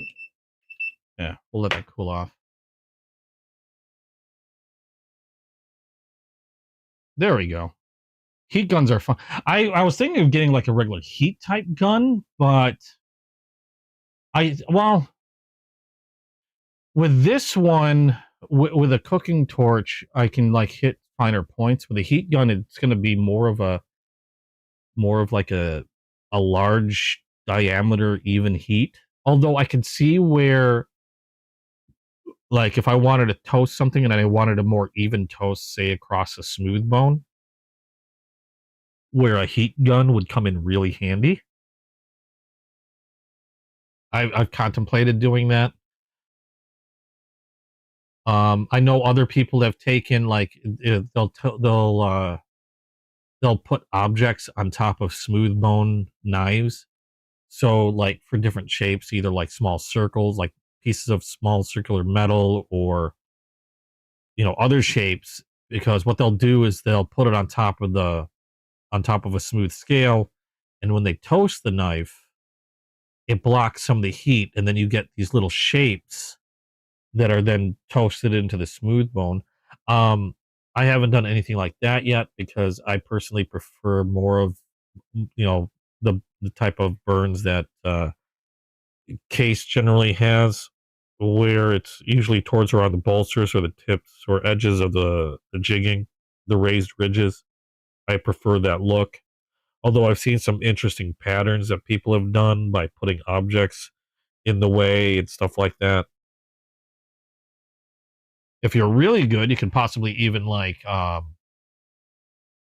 you know, if you're really good at like metalworking, you can possibly burn text on there, but it'd have to be a pretty big knife, or either that or really small, finely, finely shaped piece of metal. Handheld USB power, cheap. I might have to. Wood burning is another thing. I heard people use wood burners.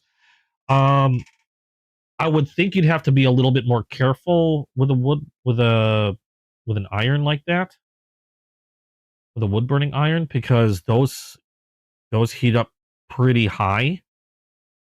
And I guess it depends on what you're trying to do. I guess it would depend on how you're trying to burn it, like what type of look you're going for.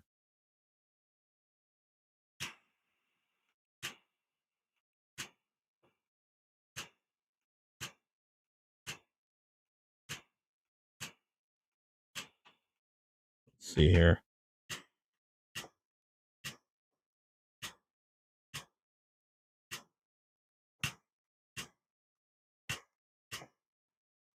I think I'm just about done here.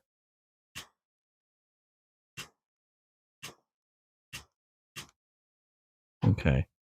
See, what I wanted to get was those raised edges. Like you see, I toasted the edges, the raised edges, a little bit on the bolster side. And that's what I'm looking for.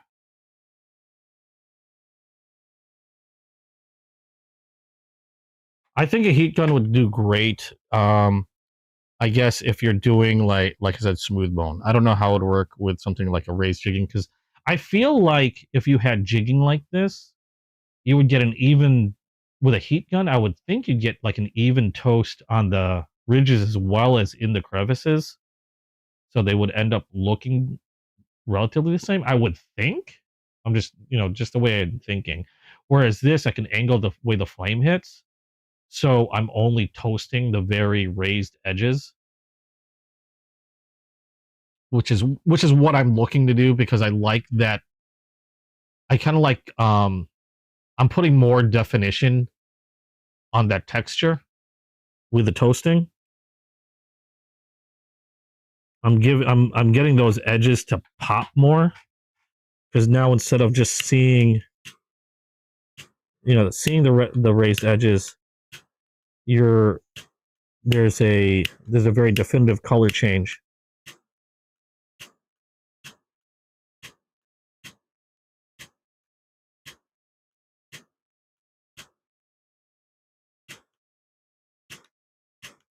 Okay, I think we are good on that side. We're gonna let that cool off, and we'll work on the other side.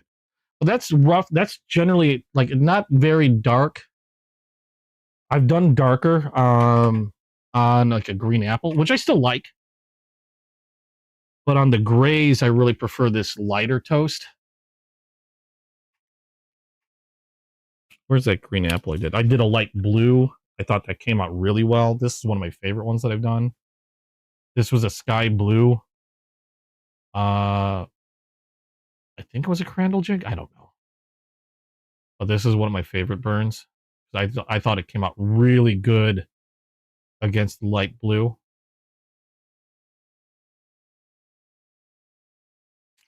I don't know what to do with that green apple.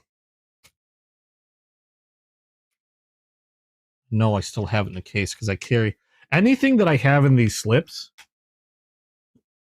If it's in a slip, I carry it with me every once in a while. That's my 6.5. This might be it. If it's in a slip, I carry them. This is the green apple that I toasted really dark on the bolsters. I call it like a caramel apple.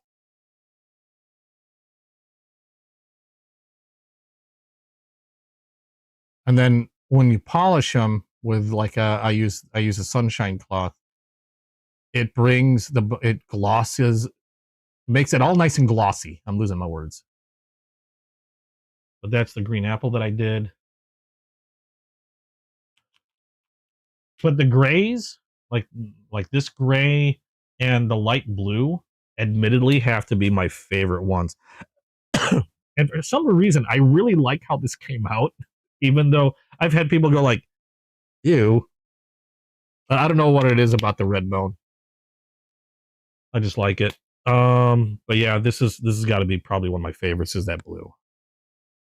The hard part was getting a hold of these blues. I've got one more that I didn't toast. I only toasted one of them because I had a hard time finding them. I think I finally got them off Amazon, and I think I took the last two they had, unless they got a restock or something. I don't know. I don't know if these are no longer being made or what the deal is, or I don't know, or if they were exclusives, maybe, which is a possibility. Like they could be an exclusive for a for a certain seller. Like I know there's a lot of like Shepherd Hills tends to have a lot of knives exclusive from case to them. Um, like I believe the lizard skins are exclusive to them. I think.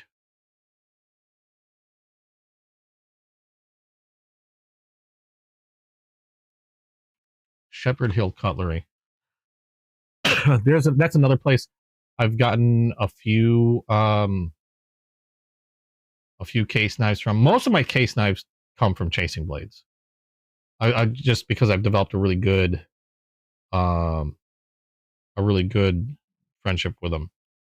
Oh, I forgot to mention. Okay, so the baby docks, they stopped making. They put them in the vault at the end of 2025. So if you're looking for baby docks, they're going to start getting a lot harder to get, and more than likely, a lot of people are going to be raising the prices on any old new stock or new old stock or what is it? New old stock. A lot of places are probably going to be raising their prices on baby docks. So if you haven't gotten a baby dock yet, and that's something that you thought you might be interested in, I highly suggest grabbing one now. That would be a good idea because you're going to have a hard time. And now normally when they put something in the vault, they usually release something new. And I found out that they are going to be releasing the what's called the all new case axe handle, which looks really cool. Unfortunately, I don't have an example of any of these because they're not out yet, but they'll be out in, I think, several weeks. The case axe handle and the case cheetah cub, which is basically a small version of their cheetah. Do I have any wolf fang claw blades?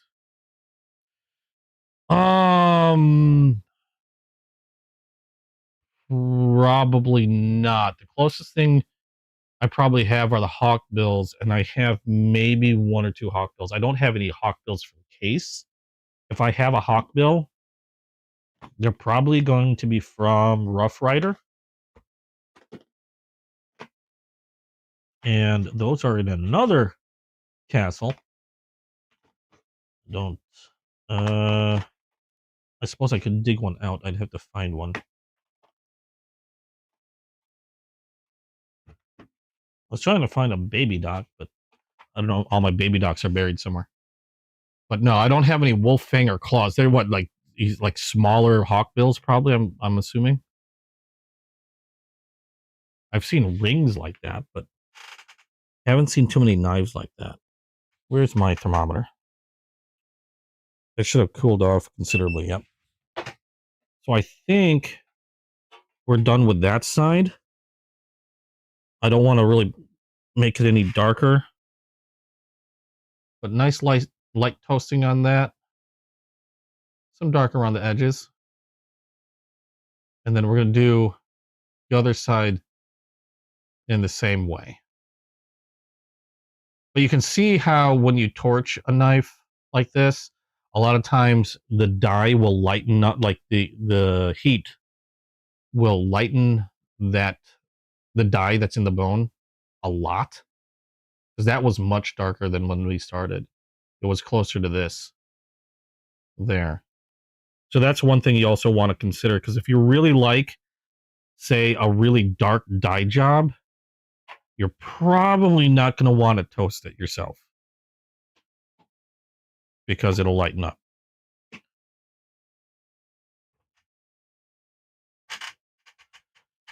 Now I'm just waiting for it to cool a little bit more because it's still on the warmer side.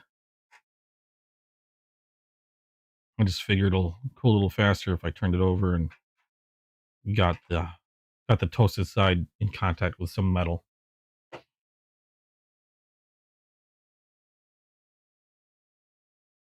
But this is one of the things I like to do with some of my case knives. Obviously, I don't toast all my knives. Obviously, only toast those knives like those made with bone. If you're trying to toast a synthetic, you're gonna have a very bad time. If you don't mind melting your knives, unless you want that melted look, probably not. Also, a lot of specialty knives that are bone. I don't do that too, because if I get a specialty knife, it's because I like the way they look already. Not that I didn't like the gray bone, but I just thought it looked really neat with a toast. Oh, I'm going to give you guys another, where is it? Another chance, because I've mentioned this before, jokingly. I don't care if anybody knows how old I am, but it became a thing where people were guessing all the time. And since we were on the subject of case, I'll give you guys, some guys got close. If I remember correctly. Hold on. Let me pull the right blade out. There we go. So if you want to know what year I was born,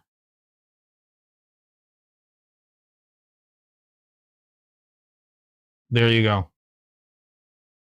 You can try to figure that out. If you want to know what year I was born, there you go.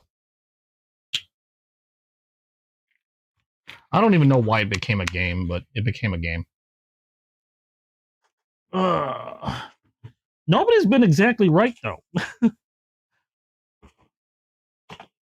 At least on my age. I think the closest one was like a year off.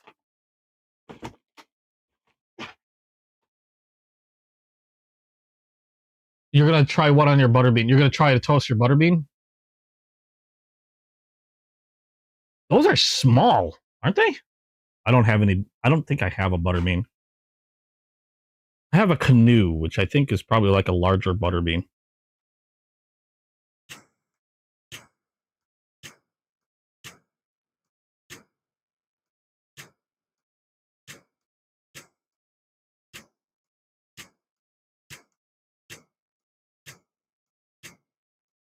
The other reason why I'm trying to be careful as to how hot these get is because I don't want the heat to affect the springs, which is why I take long pauses. I did notice when I did a test on a Remington. This was actually the very first knife that I burned. The funny thing is I thought it came out really well.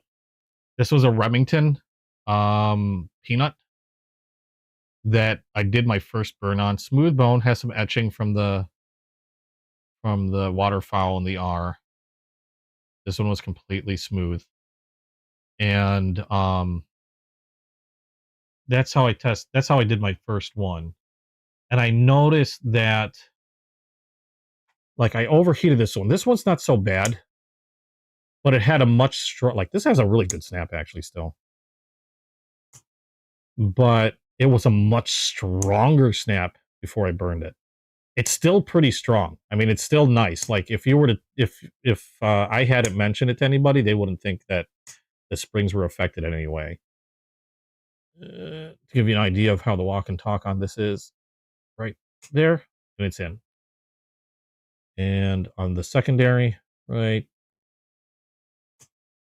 there, and it's in. So still a really good snap, but I did notice that this one especially had a much stronger snap closer to the main blade, but it did lessen a little bit. And I think I might have been hitting on the spring a little longer. Like I was taking longer burn times And I know there was a couple times where the knife had gotten to about 200 degrees when I took a look at it. And so that's why I don't want to go over. And it was just a number that I put in my head. So I don't have any like scientific basis for this. But I don't go over 150 degrees. And I found that when I've stayed under 150 degrees and made sure to stay under 150 degrees, I didn't notice any change to like the springs or how the knife acted. So that's another thing you want to be careful of. Don't lay on the springs for very long. Canoes are nice. It's not something that I typically click. 67, nope.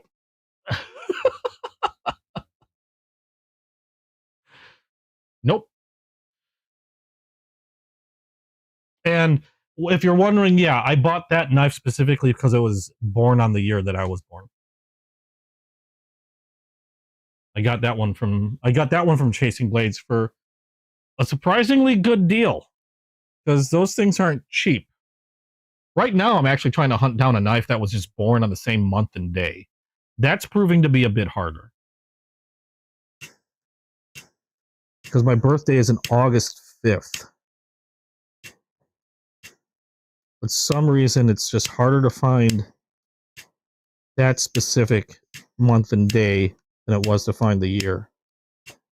Finding a knife that was born on the same year is pretty darn easy, actually.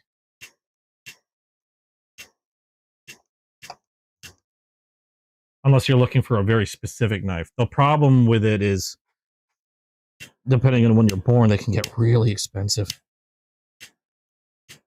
And the longer, like when I found out that that's something that you could do, was find a knife that was born the same year that I was, the race was on, because I knew that if I took too long to wait on that, it was just going to get more and more expensive the longer I waited.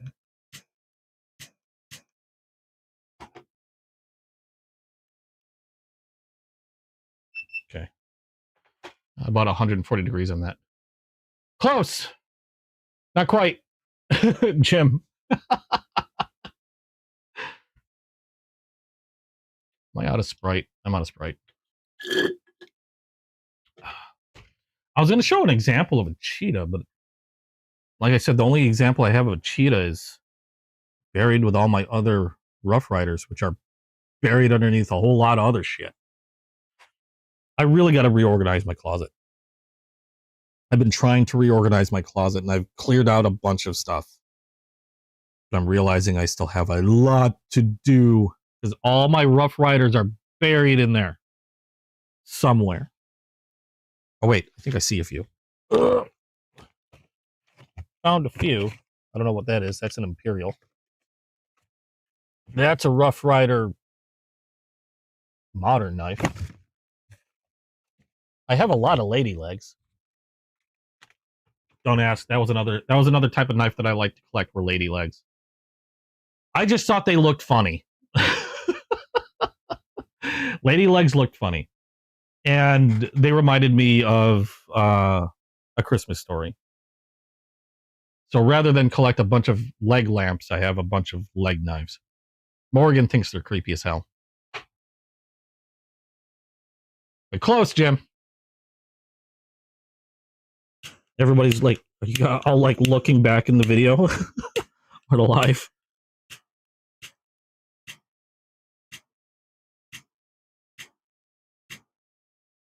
The other thing you want to be careful of when toasting a knife is keep in mind that there could be some shrinkage. Kind of like the opposite of when, like, I step in the pool.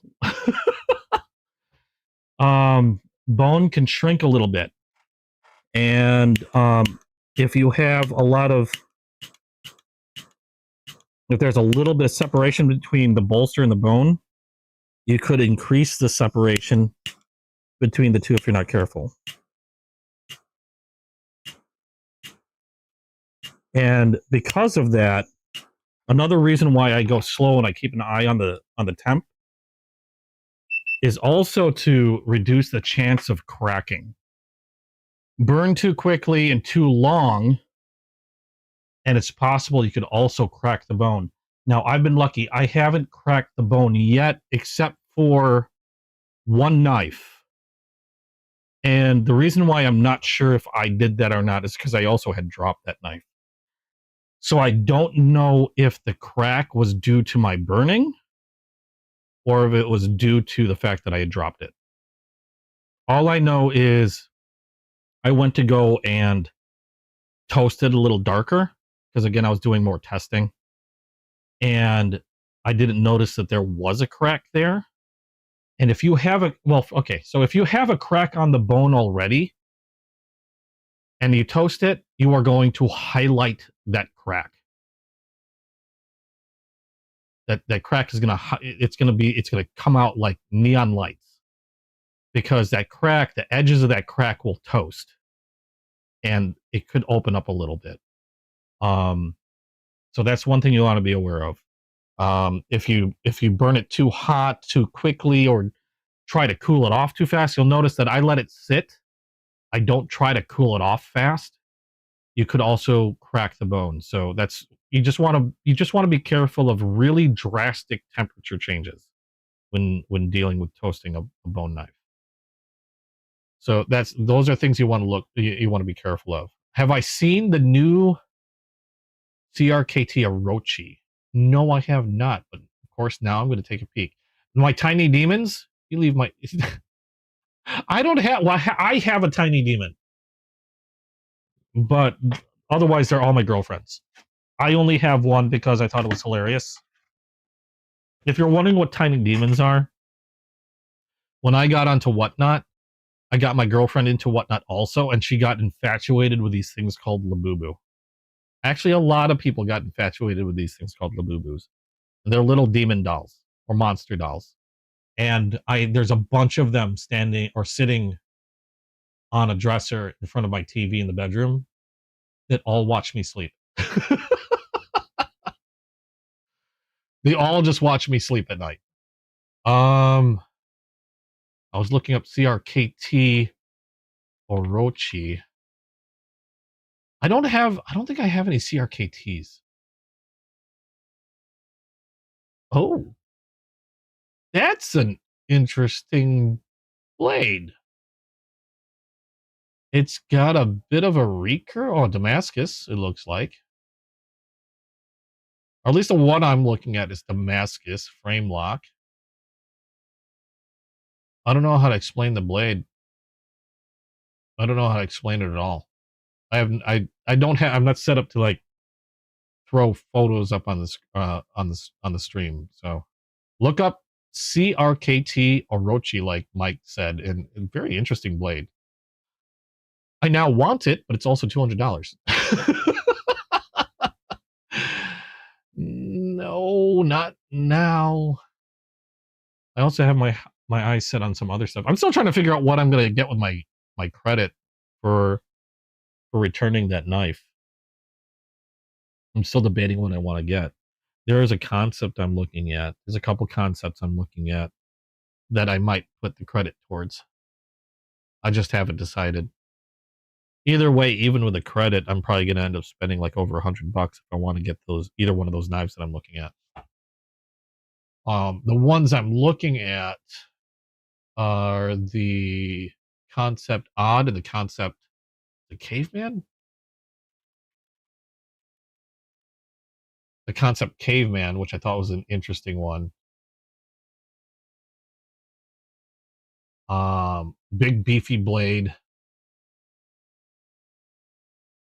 They're running around 240 to 250. So I can get a decent discount from that credit I've got. But I haven't decided. I might not go that high. I'm still trying to figure out that, and part of me wants to wait to see if anything new comes out that I can use it on. Or use the credit on.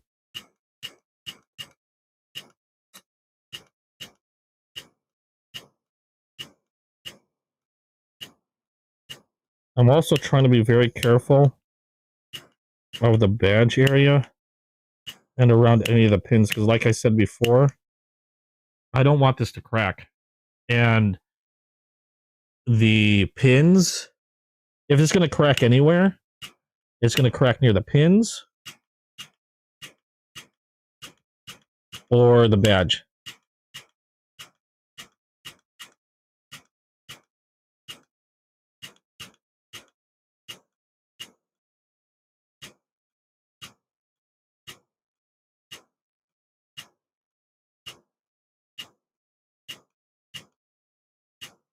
So I'm trying to take great care, and I really don't stick around the pins or the badge for very long.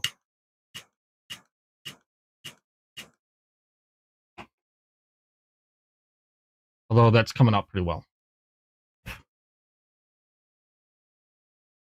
No! I just looked up. Jim got it. I think you're the first. No, there was one. Oh, wait. I think one other person did get it, but no, you got it, Jim. Yes, I was born in 73. So there you go. Now you know roughly. Well, actually, I mentioned the month and day, so now you know exactly how old I am.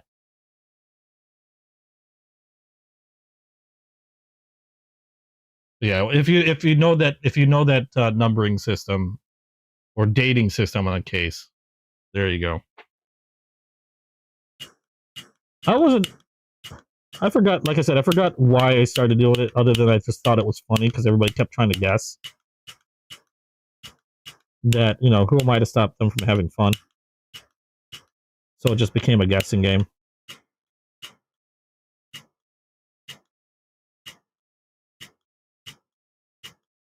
Trying to even out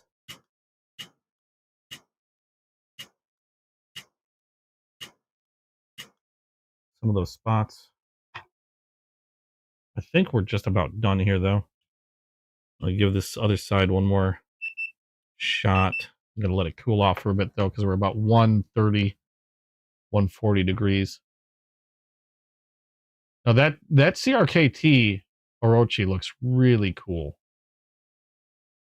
I haven't, I tend to, I haven't really previewed anything that I've wanted to get this year, aside from the case axe handles. Those look really cool to me. But as far as like modern knives, I just sort of like fly by the seat of my pants and wait for people to, or, you know, wait for them to release stuff. And as soon as they see something that's neat, then I just tack it onto my list. I know I'll probably get one more Spyderco some point this year. I just haven't decided on which one. I've had my eyes on the Chaparral. That's one thing I've been looking at. The other things I've been looking at are like the Manix 2s or Sage 6, which is essentially Sage 5, but they have a button for the compression lock as opposed to like squeezing with your forefinger. So it acts like a regular button lock, which is pretty neat.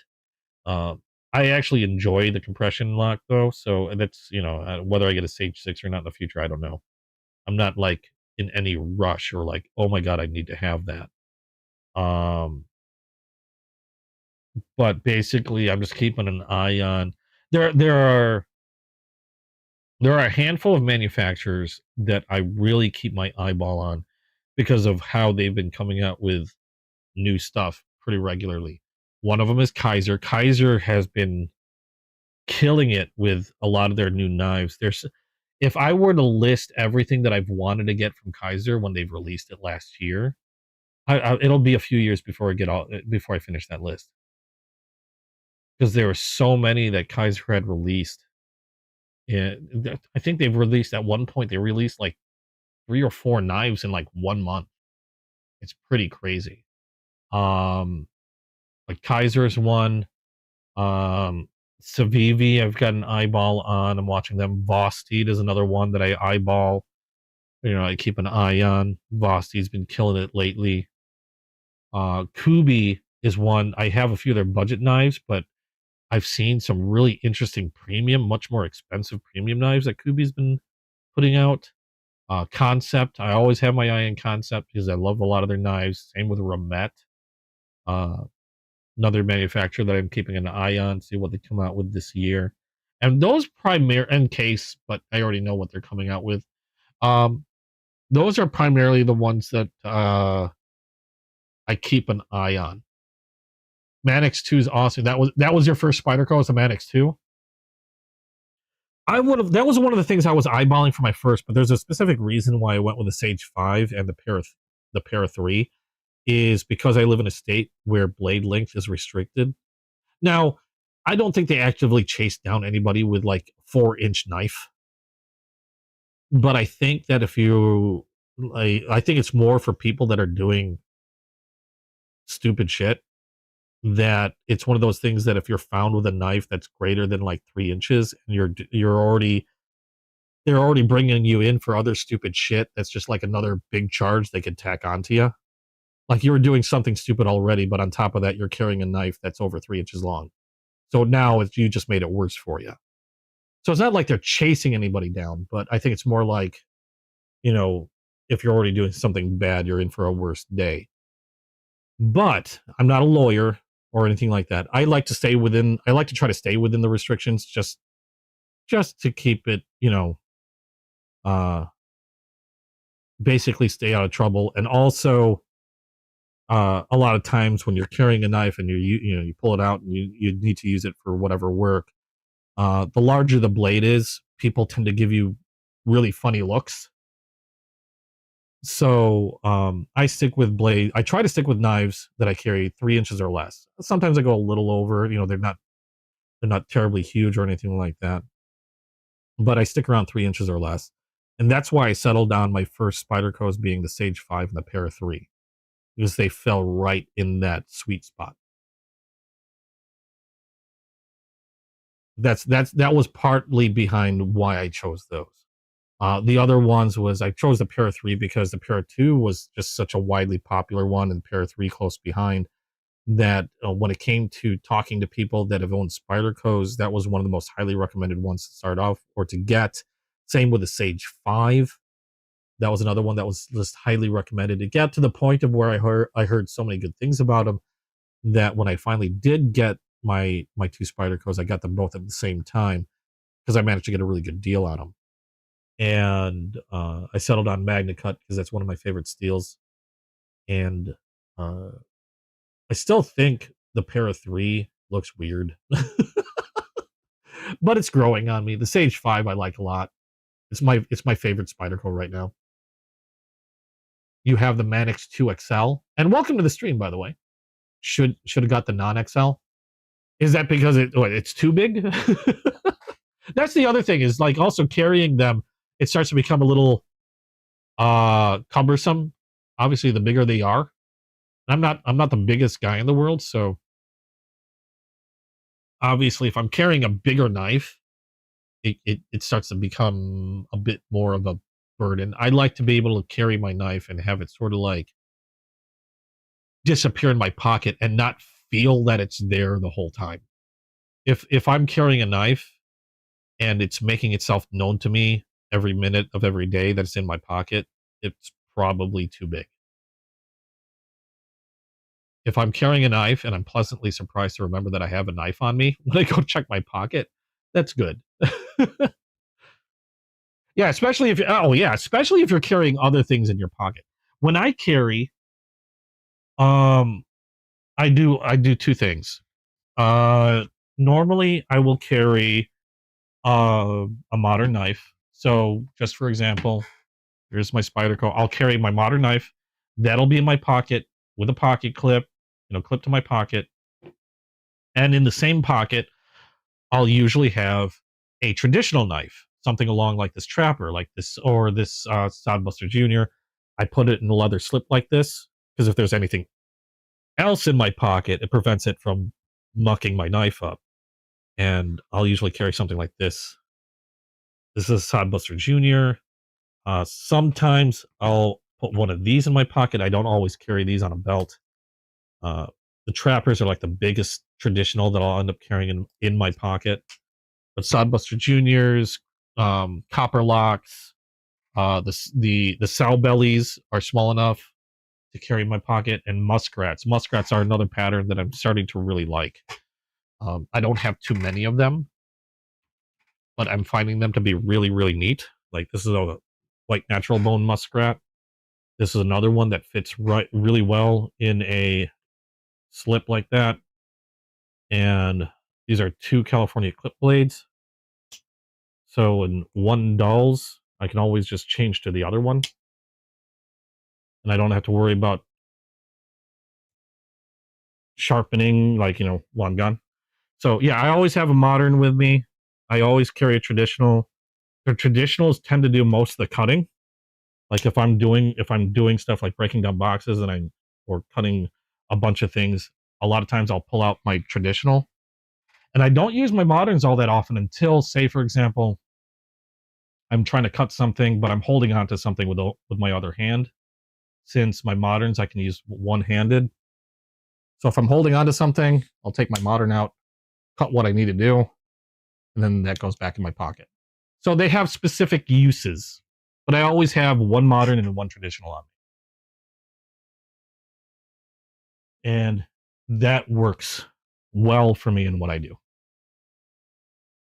But yeah, something like the XL, even for me, like I said, I like to keep things around 3 inches or less. 3 inches is huge. Don't let anybody tell you different. It's huge. 3 inches is amazingly big.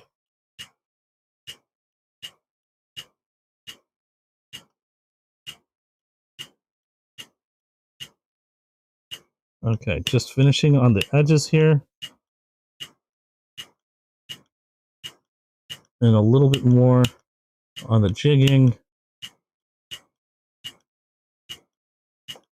And I think we're good. I think... tin was a little warm. Yeah, right at 150. There we go.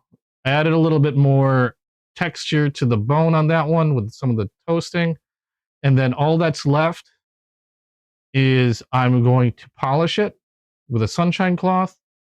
I'm going to re-oil the pivot because it's possible I could have just burnt or cooked a little bit of that oil off. Re-wax the blades, and then it's good to go. That actually looks... I liked the dye job they had on it, which is why I held off on toasting this one, but I'm realizing that it looks really good with the toast, in my opinion. I think there's a little bit I want to try to hit near the badge, but I'm trying to be careful. Like I said, I don't want to linger too long on the badge.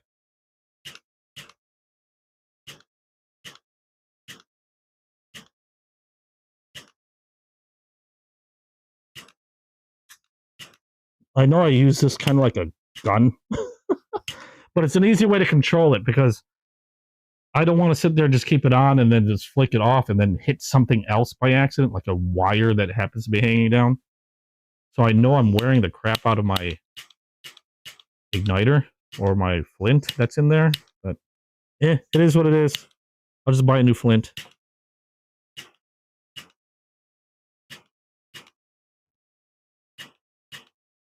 Okay, we'll let that cool off. Is this stag? No, this is a bone knife that I am toasting. I don't know if...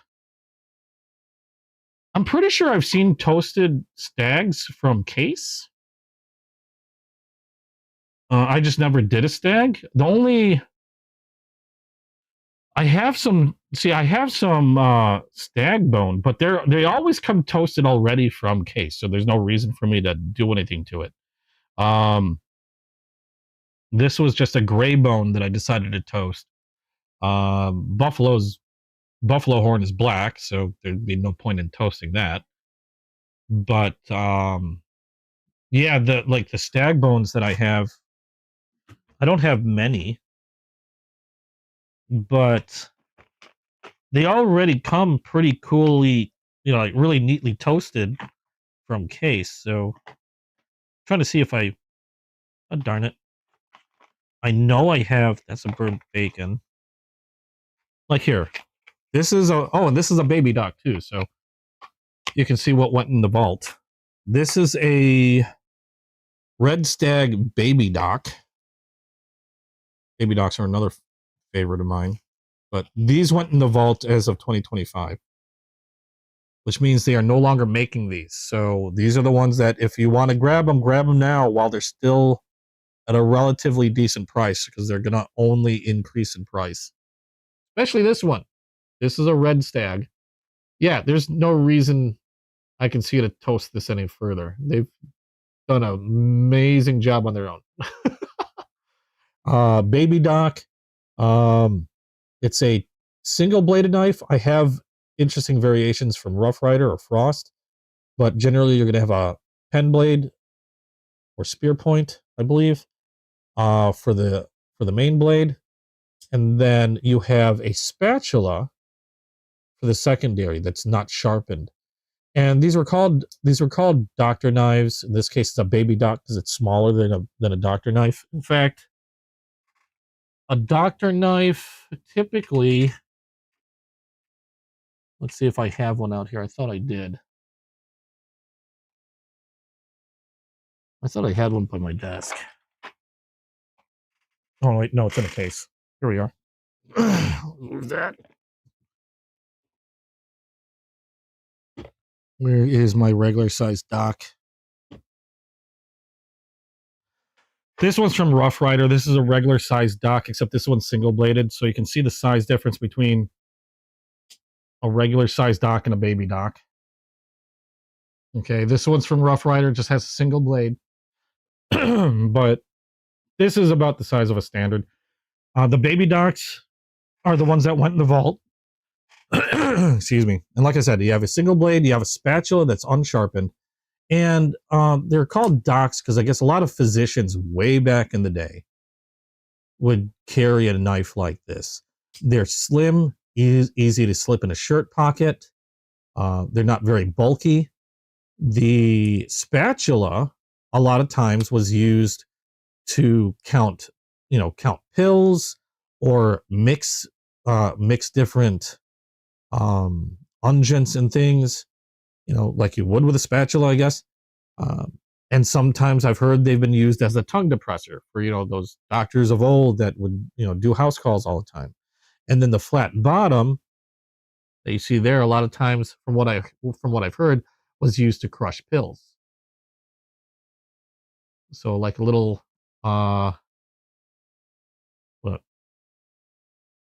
like a little pestle. Pestle? Is that how you, pestle? Mortar and pestle? But yeah, you would crush pills with the flat side there. And then as an emergency, you had a nice sharp blade that, if you had nothing else and you needed to treat somebody really quick, they would use as a scalpel amongst whatever else. So that's a baby dock. This one is a red stag. A nice thick red stag, especially for a baby dock. But absolutely beautiful scales on this one. Love the stag on this. It's just gorgeous. But one of my favorites in my collection, I have a few baby docks. That's just one of them. That's one of my favorites there. That's one of the pricier baby docks, with exception. I know if there's like I think there was a Damascus Deep Canyon that's limited that was out last year, but they were asking a lot for that one. If I remember correctly, I could be wrong. This one ran me roughly just under $100 for that baby dock. Most baby docks I've seen ran at the time anywhere between like say 70 to 90.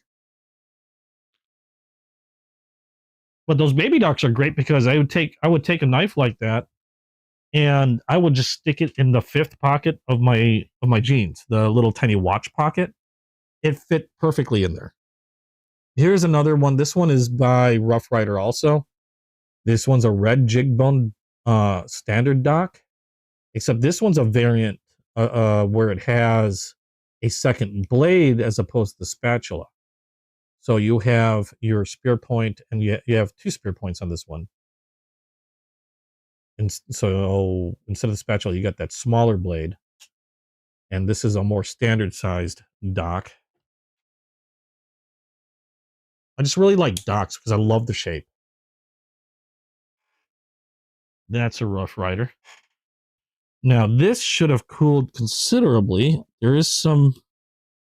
I want to even out some of the edges here.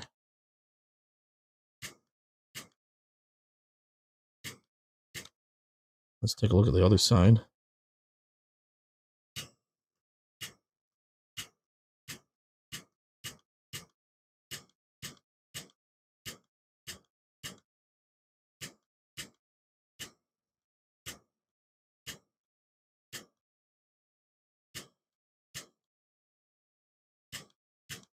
Okay, I think we're good. I'm gonna let that cool off. I think we're done. The denim one, yeah, I'm not sure which denim one you're talking about. Are you talking about this? Does kind of look like denim, if that's what you're referring to. I didn't know if you were talking about a different denim, because I have a denim like this one. This is the Crossroads denim micarta. One of my favorite. I love these Crossroads. If you're new to case knives, and say for example you have a lot of modern knives and you're curious about some case knives, and you like knives to be able to carry and use on a daily basis, oh, the Rough Rider one. Oh, I have a lot of denim ones. They're beautiful. I love the denims. But I was gonna say, if you're just getting started in traditional knives and you want a case, I highly recommend these. Especially if you want a case that you can carry around and use, because you've got modern or more modern materials than you generally see on a case knife, like the micarta. They are adjustable because you do have screws. So if for whatever reasons, like if you use a case knife that's pinned, like your traditional knife that's pinned, and it's under heavy use, you're abusive to it, or you're tossing it around, sometimes those blades can loosen up. And they're pinned in, so there's no real easy way to tighten them. With the Crossroads, you can just tighten the screw, and then you're good to go if the blade for any reason loosens up on you. And also because of the S35 VN steel, you get a premium steel and a pretty good cost. These run about 60 to 70 bucks, roughly, for these Sodbuster Juniors. And again, some of my favorite knives, unless you're collecting for aesthetics and use, because these are, I mean, they're great knives to use. I use mine all the time. But if aesthetics are important to you also, then yeah. I would suggest a lot of the Sodbusters are the most inexpensive of the case knives. They tend to be on the cheaper side. Oh, hooking up a possum last night. Oh, no problem. I thought that was pretty freaking cool. He was ecstatic. I just wanted to make somebody's weekend, somebody that we haven't dealt with yet, and I'm glad he enjoyed. The other Crossroads that I would highly recommend, they actually came out with just last year, and these are awesome knives. Like I like the Sodbuster Junior Crossroads. They're just amazing. But they came out with these, and these are the Barlows, Crossroad Barlows. And these are done in rich light with G10 bolsters. But otherwise, very similar, where they have S35 VN steel, except this one has a half stop and a clip point blade. And these are just as fantastic. If you like the blade, if you like this type of blade profile over the Sodbusters profile, then I would highly suggest one of these. They have 2 different versions. I actually have a second one coming in they have this tan rich light here, which I have, and then they have a black and tan, which is also rich light, except instead of just tan here, it's streaked with black. So I've got that one coming in this upcoming week. It should get here by this upcoming week. Otherwise, all the same stuff, just different color variation of this tan part. These are not easy to get. These tend to sell out really quickly when they come out. So if you see them, nab one. Great place. These tend to be a little bit more expensive because I think partially because they are newer to the Crossroads line. Because all these Crossroads, you have a lot of different colors available now for these Crossroads. And these are the newest ones. They only come in the two that I mentioned. And I do like the fact that it has a half stop. It makes it a little safer to close one-handed if you're into closing stuff one-handed. It still makes me nervous because these are really sharp blades, especially the S35VN. But at least you can. It's a little safer. It still makes me nervous. Whereas there's no half stop on the Sodbuster Juniors. But really awesome. The Sodbuster Juniors come in so many different materials now, like denim micarta. The other one that I had was a black burlap micarta. Where was that? Yeah, this one's a black burlap micarta with green, or like a neon green inner lining, G10. This was the first Crossroads that I got. This saw a lot of use, and the blade still looks pristine. I might have stropped this like a couple times. These are stainless. It's S35VN steel, stainless. It's a premium steel that you'll see in a lot of premium knives. Usually on knives that are like over $100.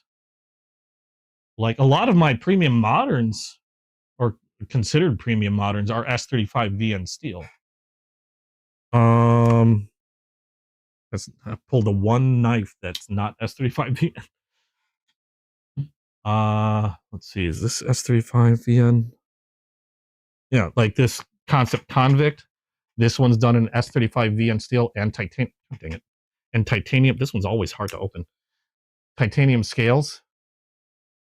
So same knife steel as this premium knife is in the Crossroads. Mind of Milton, how you doing? And they'll keep their edge longer than your standard, like true stainless from Case. The edge, it's got better edge retention, better wear resistance. However, it's still a very tough steel, and it's also still relatively easy to sharpen. It's a really good knife steel. So having that on a Crossroads that's under $100, I mean, these are one of those knives that you want to take with you on a day-to-day basis to use, because they are meant to be. I mean, all these knives are meant to be used, but these are really hard workers, in my opinion. Premium knife steel, really good materials, and just awesome knives all around. And like I said, these Crossroads came in micarta. They even have them in Dymalux, which is a let me see here if I have the Dymalux out. It might be in a pouch. There it is, in a slip. It's a Dymalux, is a laminated wood. This is a Crossroads as well. Again, S35VN steel. Except this one's got brass liners, Dymalux, laminated wood. This one happens to be in brown and green. They have one that's, I think, brown and black, or brown, or just brown all around. There we go. Get to focus. They even have, I think they came out with an orange one. They've gotten a lot of colors released, or a good variety anyway, of the Crossroads. Just some of my favorite knives from from case. Like, I have no problem throwing these around. As nice as they look, I have no problem throwing these around. Whereas I might be a little bit more hesitant to throw like some of my other cases into a pocket and, you know, throw around. Like this one, for example, this is my synthetic, and I bought a second one simply to use and then another one to keep pristine in my collection. But I had to get a second one because A, these are getting harder and harder to find. And I mean, come on, squirrel. Of course I'm going to want to carry this around.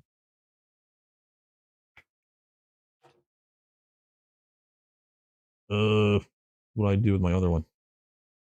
I'll just put that in there. These can go back.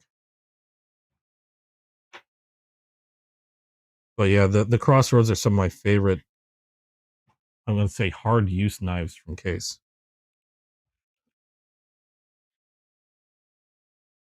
I mean, all of them are, I guess, are hard use, but those will take much more of a beating than your standard case, I think. So let's see how that turned out. I like it. So we've got it all nice and toasty on the edges there on the back. A little more on this side, but that's fine. I could probably even it out a little bit more, but I think I'll just leave it. So lightly toasted on the back there, lightly toasted on the front. Got a neat denim look now that you mentioned. Like when you mentioned denim, it occurred to me that it's got a neat denim-like look to it. Then I'm just going to polish this up with a sunshine cloth.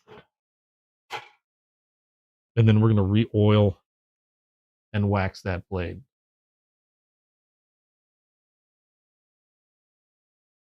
We'll see how this looks after I've run the cloth over it. It'll give it a nice shine, and then any oils and stuff that sort of got baked on should be able to rub off. Then we'll re-oil the blades. We'll be good to go.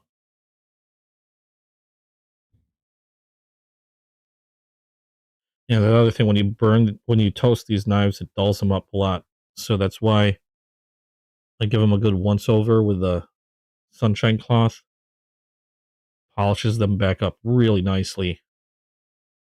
Puts the shine back even on the bone.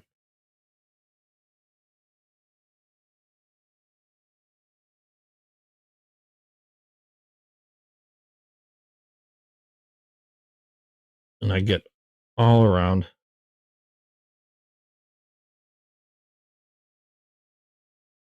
There we go. So we got the luster back.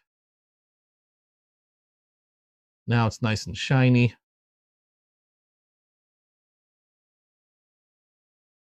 I think that came out pretty well.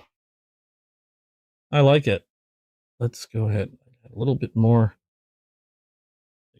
burnt oil there. I didn't get much separation, except I think a little bit of separation on this, but I think that was there.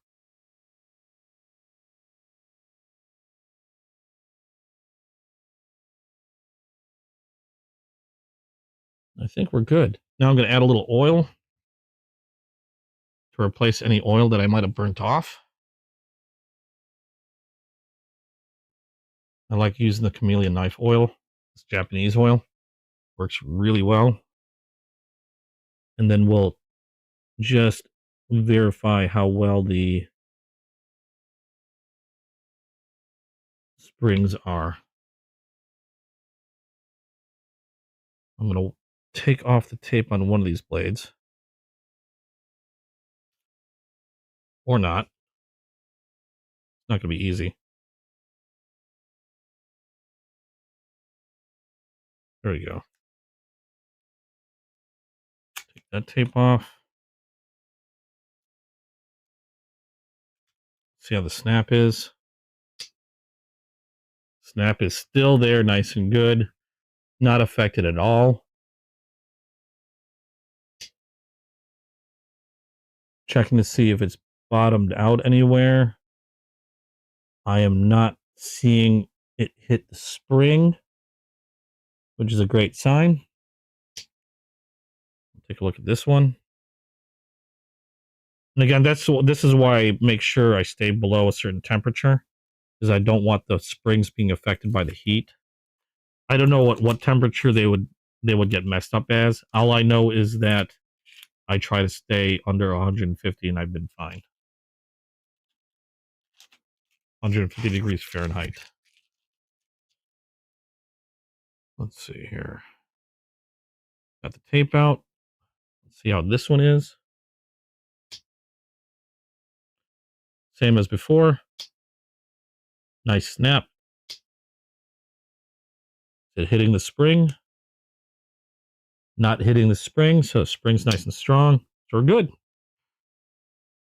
Now I'm just going to clean the blades off and I'm going to reapply some wax. And this one is done. Now, before anybody asks, because I had somebody ask me before, do I sell these? No, these are mine. Pocket privilege, how you doing? So no, I don't sell my burns. I've had people offer to send me a knife to burn. I'm only leery of the reason why I haven't toasted knives and then sold them or had anybody send me a knife to toast for them is because I would be horrified if something wrong were to occur. And I'd hate the idea of ruining somebody's knife because, say, I dropped it as I was burning it, overheated it. Say this one, for some odd reason, was set on flamethrower setting by accident. And, I ended up with a nice big burnt spot on their knife. It's one thing to accidentally muck up one of my knives, but I hate the idea of doing it to somebody else's knife. Also, I don't resell them because that would take a considerable amount of money for me to do. When you consider that I'd have to buy, like, I don't get any special like discounts or anything like that. I'm just your normal consumer. Even with a lot of the connections I have, if I'm buying a knife, I'm buying it. At best, if I'm lucky, I might get a few bucks off. But otherwise, I'm generally paying the same thing you guys are.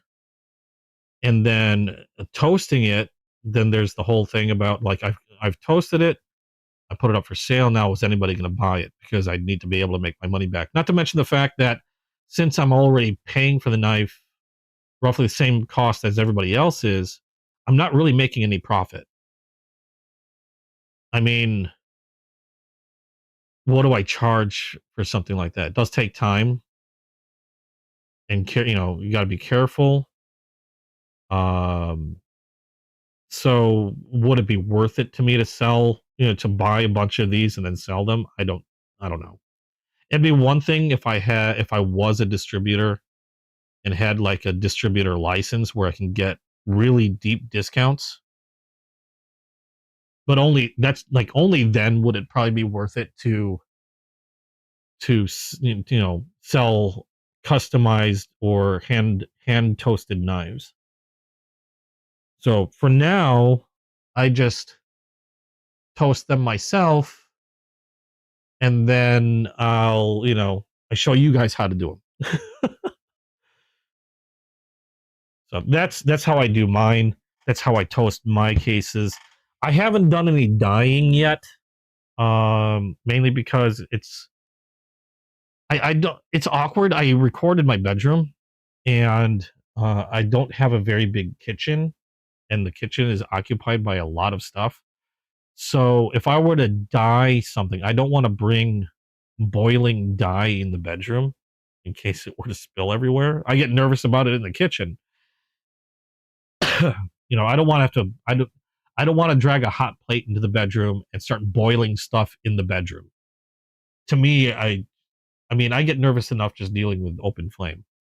So as far as dyeing is concerned, I haven't done that yet. I do have RIT dye because I was planning on dyeing my Sage 5. I was actually going to dye this a different color. However, after I got it and I was looking at it, I kind of decided I'm going to keep it that way. Oh, Thanks for the sub. I appreciate it. I didn't even see that. Did it not pop up? Well, thank you for anybody subscribing. Please do like and subscribe and all that stuff if you're enjoying the content. But yeah, I was planning on dyeing this one, but then I just decided, you know what? Right now, I like the yellow. I thought I was going to hate it, and turns out I'm actually enjoying it. You need to put more traditional knives on your channel? Do it. I've got to put more traditional knives on my channel. The only time I really show my traditional knives is during my lives. I've done very little videos of traditional knives, and I think I should be doing more. In fact, I've got some ideas planned out for doing some video. Yeah, some ideas planned out for doing some videos on some traditionals, like on what I enjoy carrying. I haven't dedicated a video to toasting a knife. The only times I've toasted a knife has been. Oh well, no, I did cut it. I did cut one from one of my last lives, and how I toasted a knife. So I guess that would count. But I do want to do more with traditionals on my channel as well. That came out beautiful. I like it. I hate my brain because some parts of my brain want to sit there and go, you know what, you could toast that a little bit more there, a little bit more there. But I know last time I let my brain take control like that, I overdid a knife, I believe. That was the same one that that cracked. So I like where it is now. I'm just going to force myself to be happy with it. I mean, I could touch it up, but it's tricky because the spots where I could touch up. Okay, now it's going to bug the hell out of me. Right there. That's okay. See what I mean by weird stuff happening? There. There.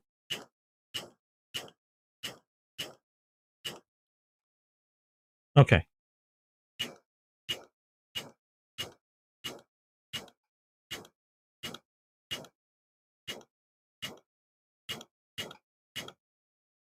I'm trying to be very careful that I don't do any more than I wanted to. Okay, we're good. Say, stop. Enough. Gotta polish that again. Oh yeah, you subbed. I remember that. You're waiting for me to go through. Wait, what? To make a montage vid of my best 2025 EDC strip. That's gonna take a while. I've got to do is I still haven't come up. I don't think I came up with like a channel vid. I still wanted to do that, but I've got to do that.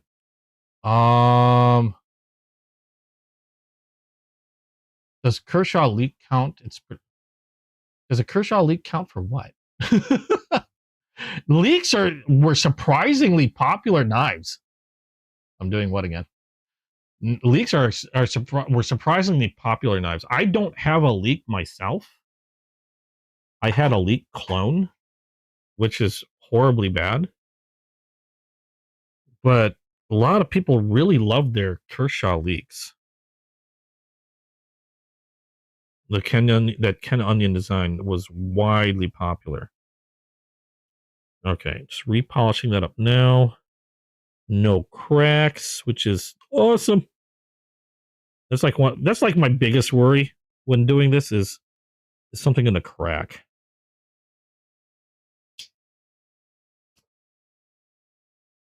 But no cracks. No, God dang it. Tape, go away. There we go. Now I'm just going to wax the blades. I already added oil again. So that's feeling nice and snappy. Where did I put my wax? Actually, where did I put my wax cloth? There we go. And my wax. Let's use the big tub. I don't know what I do with the small tub. You're waiting through my entire traditional collection as videos? That's one thing I'm thinking of doing. I was debating whether I wanted to do that as a video or as a live. Like while you guys were on here. I don't know if I'll do it now because it would take for freaking ever. because that would depend on, like, did you want to see just case knives? Did you want to see my entire traditional collection? Because I have case knives, I have Rough Riders, I have Imperials, I have a couple Queens. That it would take, at the very least, an entire live to go through the entire collection, I believe. Not that I have a lot of like things other than case. I think I do have quite a few Rough Riders. I've got like maybe 2 or 3 Queens, and I have no idea how many Imperials. Those are tend to be my like lesser expensive. A lot of those were like super inexpensive or giveaway knives that I've acquired. There we go. Sorry, I didn't realize I was not on camera doing that. Anyway,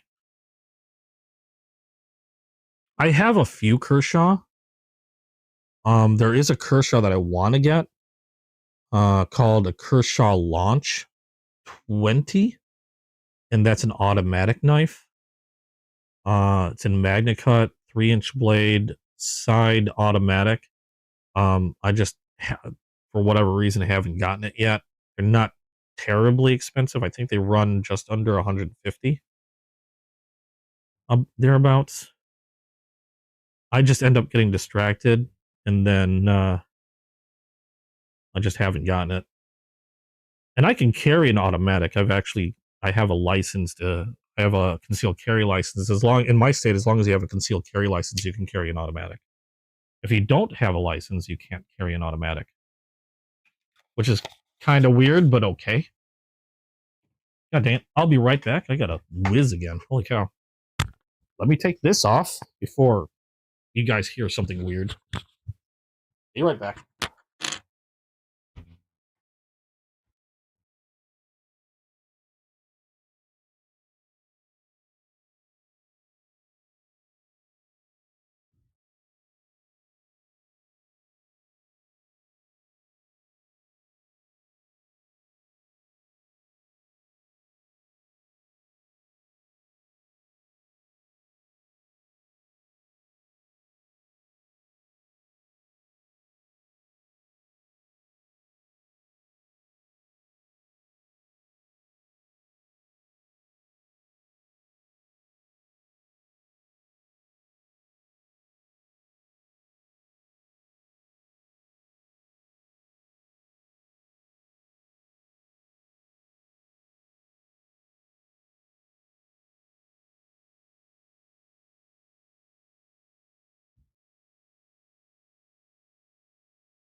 Okay, much better.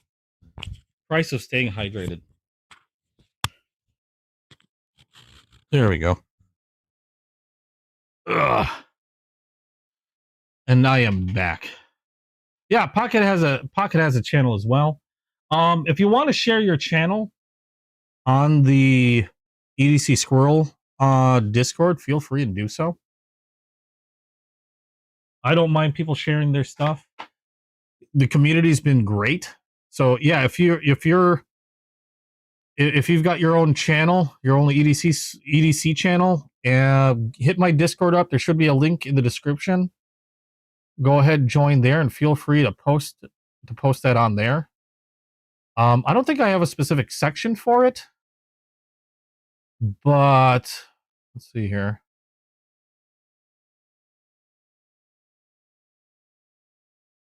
I mean, I could. In the meantime, oh no, I do have, yeah, YouTube links. There you go. You can stick it in there. That's what she said. Yeah, there's a section for YouTube links. Go ahead and put your channel up in there. Oh, thanks, Morgan. That's the link to the Discord. But yeah, I am all for growing this community, because that's how I meet some really awesome people. That's how I learn a lot. That's how I get free knives. I'm kidding. I don't get free knives. No, that's how I meet a lot of really awesome people. I learn a lot. In all the years that I've been collecting, I have learned more ever since I started my channel than I have in all my other years of collecting. I've been collecting for a good few years. I've been collecting for a good few years, but I've never learned more than I have than after I've started my knife channel, and it's been absolutely awesome. Like I've gotten much more into sharpening, maintenance, deep dived into different.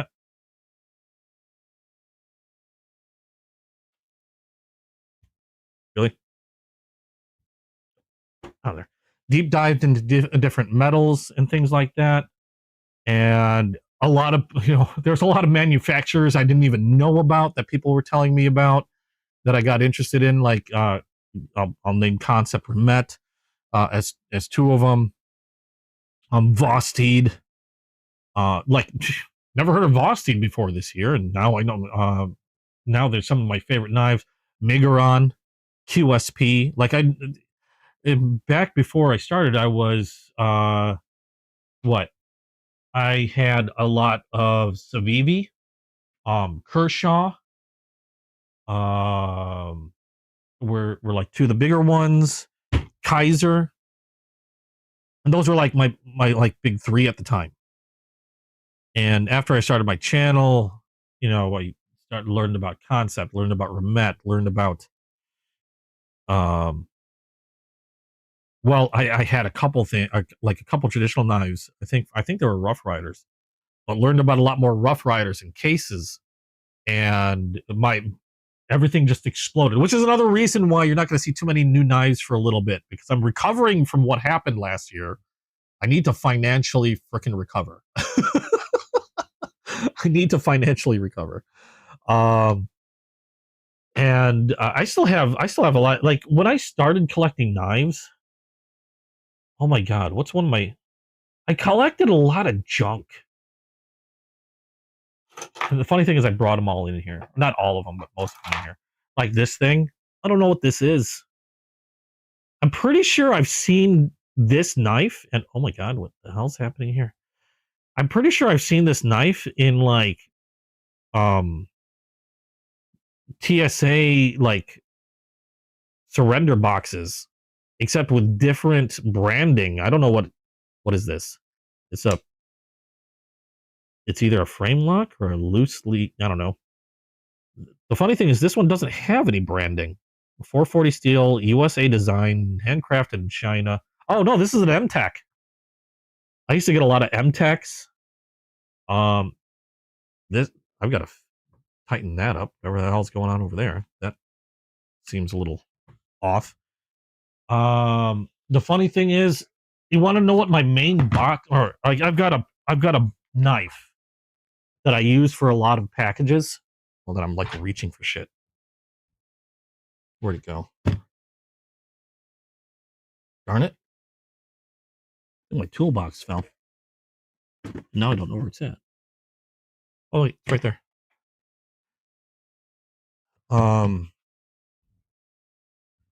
So a lot of my old knives when I first started years ago consisted of knives like this, like MTech. This one I've had for like ever. This is a Smith & Wesson. This is my Amazon box mangling knife. This is really? This is old. I've had, and it's a junker. It's a user. It's sharp as hell because I'm sharpening this all the freaking time. I mean, look at that. Edge is gleaming. But also it looks mangled because that's also I practiced sharpening with this knife as well. But yeah, this is my I just got like 10 Amazon packages. I'm stabbing all of them knife. There's this thing that I can't remember where the hell I got this. This is It has a lock on it, and it's okay. I just locked it. It's assisted Ruko. It's an assisted knife. This one has seen a lot of use also. These are the knives I use when I have a feeling I might do something that could screw up the knife and not care about it. And then I think I got this as a freebie from the NRA. Yep. This was an NRA freebie. But I remember when I first started collecting knives, I had a bunch of these knives. And then I started picking up on Civivi, Kaiser, and all that. My collection started to grow from those. I got rid of a lot of the knives that were, $10 gas station acquirements, knives that looked like, they belonged in a fantasy setting and things like that. Started leaning towards knives that were actually useful. And like I said, Kershaw, Civivi, Kaiser, and then I started looking into stuff because I wanted to start a knife channel, and boom, the world exploded. And then I started getting introduced to QSB, Vosteed, Miguron, Concept, Ramet, Kunwu, Hinder, those Hinderer knives, and oh my God, Case knives, GEC, even though I don't own any GECs. It's just exploded.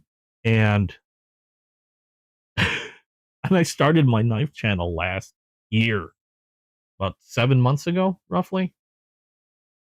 Oh, they're fun to collect. They're also very fun, or it's very easy to lose control. Yeah, you learn about a lot of makers, a lot of companies. You start to become friends with them. I've had people make really interesting knives. I think there's somebody on Whatnot that said they were going to etch EDC Squirrel on a knife for me.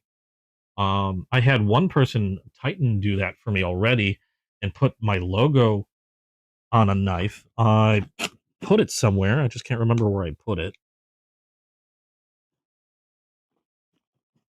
In fact,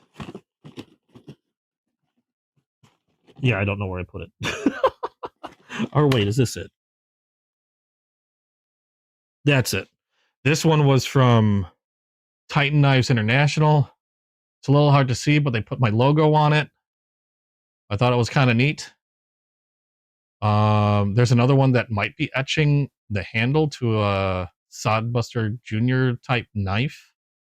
I say Sodbuster Junior type knife because I know it's not a case knife.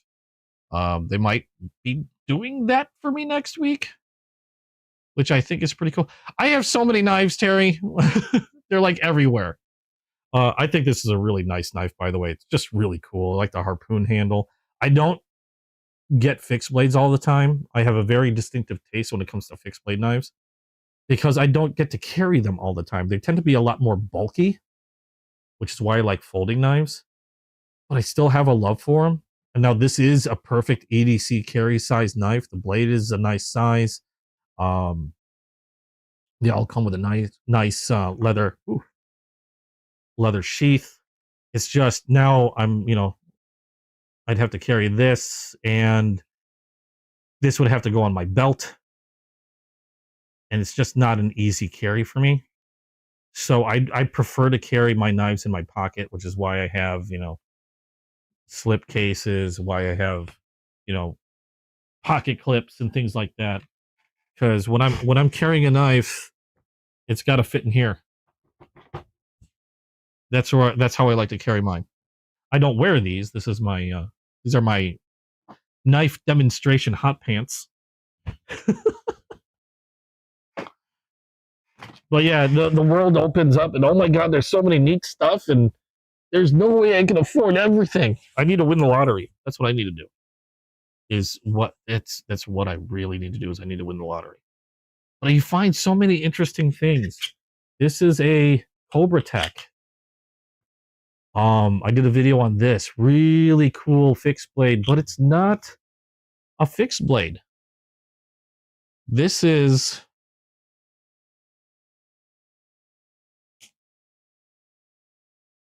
A convertible punch dagger. Really awesome. Now, it doesn't fold completely. You can't store it this way, but this one's from Cobra Tech. But just a really cool knife. And, you know, just the world opens up. There's so much neat new stuff. I wish I could buy it all. Alas, I cannot. But sure as hell trying. I'm never going to recover. And I know somebody asked me, am I going to do stuff like on other EDC things? And I will. Like, I might do a video on the Work Sharp. I might do videos on things like, this is my Leatherman. I've got a Leatherman Super Tool. 300 is my favorite one to carry. But this thing weighs a ton. This I don't carry on my... Well, I have a... The funny thing is I have a belt clip for this. But, you know, that's going to be hanging outside my belt. I do have this one. This is the Leatherman Signal. This one's another favorite of mine. It's just a unique outdoorsy one. Not that I'm ever really in the outdoors, but if you need a hammer along with your pliers, a fire starter and stuff, this is something that I should technically just keep in my Jeep and just leave it there in case I get stranded somewhere. But stuff like that, I might think about doing videos on. So far, it's just all been pocket knives. But yeah, so much stuff opens up for you. I was gonna fix a knife and I can't. There it is. I mean, it's a junker, but like I said, I use these as things that I don't want to use a better knife for. Like if I'm gonna use something that might snap the blade, like a really tough box or something that I'm trying to hack through, I'm gonna grab something like this. Now I do keep these nice and sharp so they can actually do the work, but I'm not gonna cry if anything happens to this. Now this is supposed to... Oh, that's way too big. No, what did I pull out? The T6. You better not be a T. You're a T6, you son of a... It's an inexpensive. It was a cheap knife. I don't know how that... Oh, I know why this is loosened up. Because you can't tighten that anymore. Those are stripped. Okay. That explains it. Yeah. Pocket clip on that one stripped to hell. I can't recommend this enough. I think I have a link to this in the description below. These are actually two separate things you can get on Amazon. I would say if you can only get one of them, grab this. It's a bit selector, has all your torque screws. And I found out something interesting about this. Is you don't necessarily need to grab one of these, because this is a separate purchase, but I mean, it's nice to have. I'm not gonna lie, I like this thing. Little stubby guy. But if you get this, you can pull out the extender. Let's grab a bit. Okay, so pull out the extender. There's a hole. You can use this as the tool. I did not know that until I was wondering why there's a hole there. And then I stuck a bit in there and it got trapped in there, and it took forever for me to shake it out. I was like, well, that wasn't fun. And then I realized you can put the extender in there and actually use it as the tool. Now it'll fall out if you're not careful, but I thought that was pretty neat. But yeah, I would highly suggest getting something like this, because that's magnetic. It'll stay. But yeah, I've seen a lot of YouTubers use these, a lot of knife YouTubers, and I don't know why I hesitated so long to grab them. I thought it was just like one of those things that they're just trying to pawn off on you and sell. And then I saw more and more have them and have these tools in their set, and I finally picked it up, and oh my god, this thing is amazing. But if you want to get a set of your own, I do have a link down below. It does help me out a little, not a lot, but it's there. You have an original Leatherman super tool you got from graduation. They don't make it in that style. Yeah, I think it was this thing. Was it this one or is it a different one? Maybe it might have been a different one because I haven't seen this in a while, but I haven't really looked either. This was a super tool. This one's a 300. They're freaking awesome. I love the Leathermans. I think Leatherman came out with their own knife too, but I don't know how well it did. I have to look. They came out with their own pocket knife. But I don't recall what the reception to that pocket knife was like. But that's yeah, it's good to know you still have it. I mean, they should last as long as you take care of them. And even if you're not taking care of them, I mean, these things are made to take a beating. So they should last you a very good long time, if not forever. Just as long as you're not like, tossing them at concrete like a football. I am so happy at the way that came out. That came out really nice. Well, now all my gray bones are toasted. I don't have a slip to put that in. Shit. I just realized I'm out of slips. Whoops. Okay, well, that's a bummer. I'll have to put that back in the box, which I'm kind of reluctant to do, but, since I toasted it already, it'll be really good. I remembered what I did with the box. Okay, hold on. Wait. Is there an empty box among you? Nope. Nope.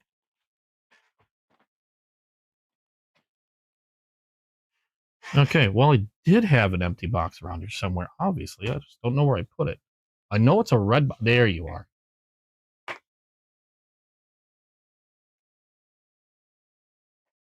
Most multi-tools I never overuse because sending it in is a pain. Leatherman's a local company to you? Oh, so nice. I've liked Leatherman. I really can't say much about other ones because anytime I've gotten a multi-tool, I've generally just gotten a Leatherman. In fact, I only had one other Leatherman before that. I can't remember what version it was. It was a while ago, and it somehow must have fallen out of my pocket when at work or something, or I don't know. I lost it. It wasn't a super tool. I know that. I can't remember which model it was. And now I have these two, and I've had this one for a very long time now. And I don't see any reason to get anything else, really.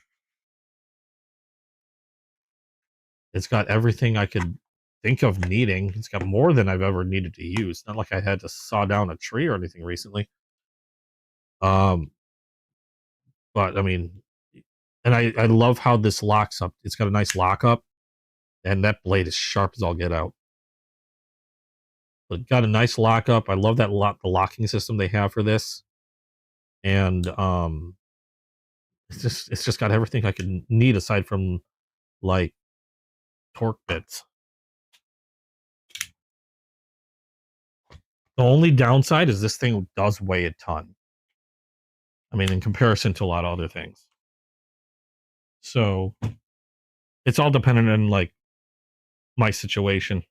And if most of my tools I carry in my backpack.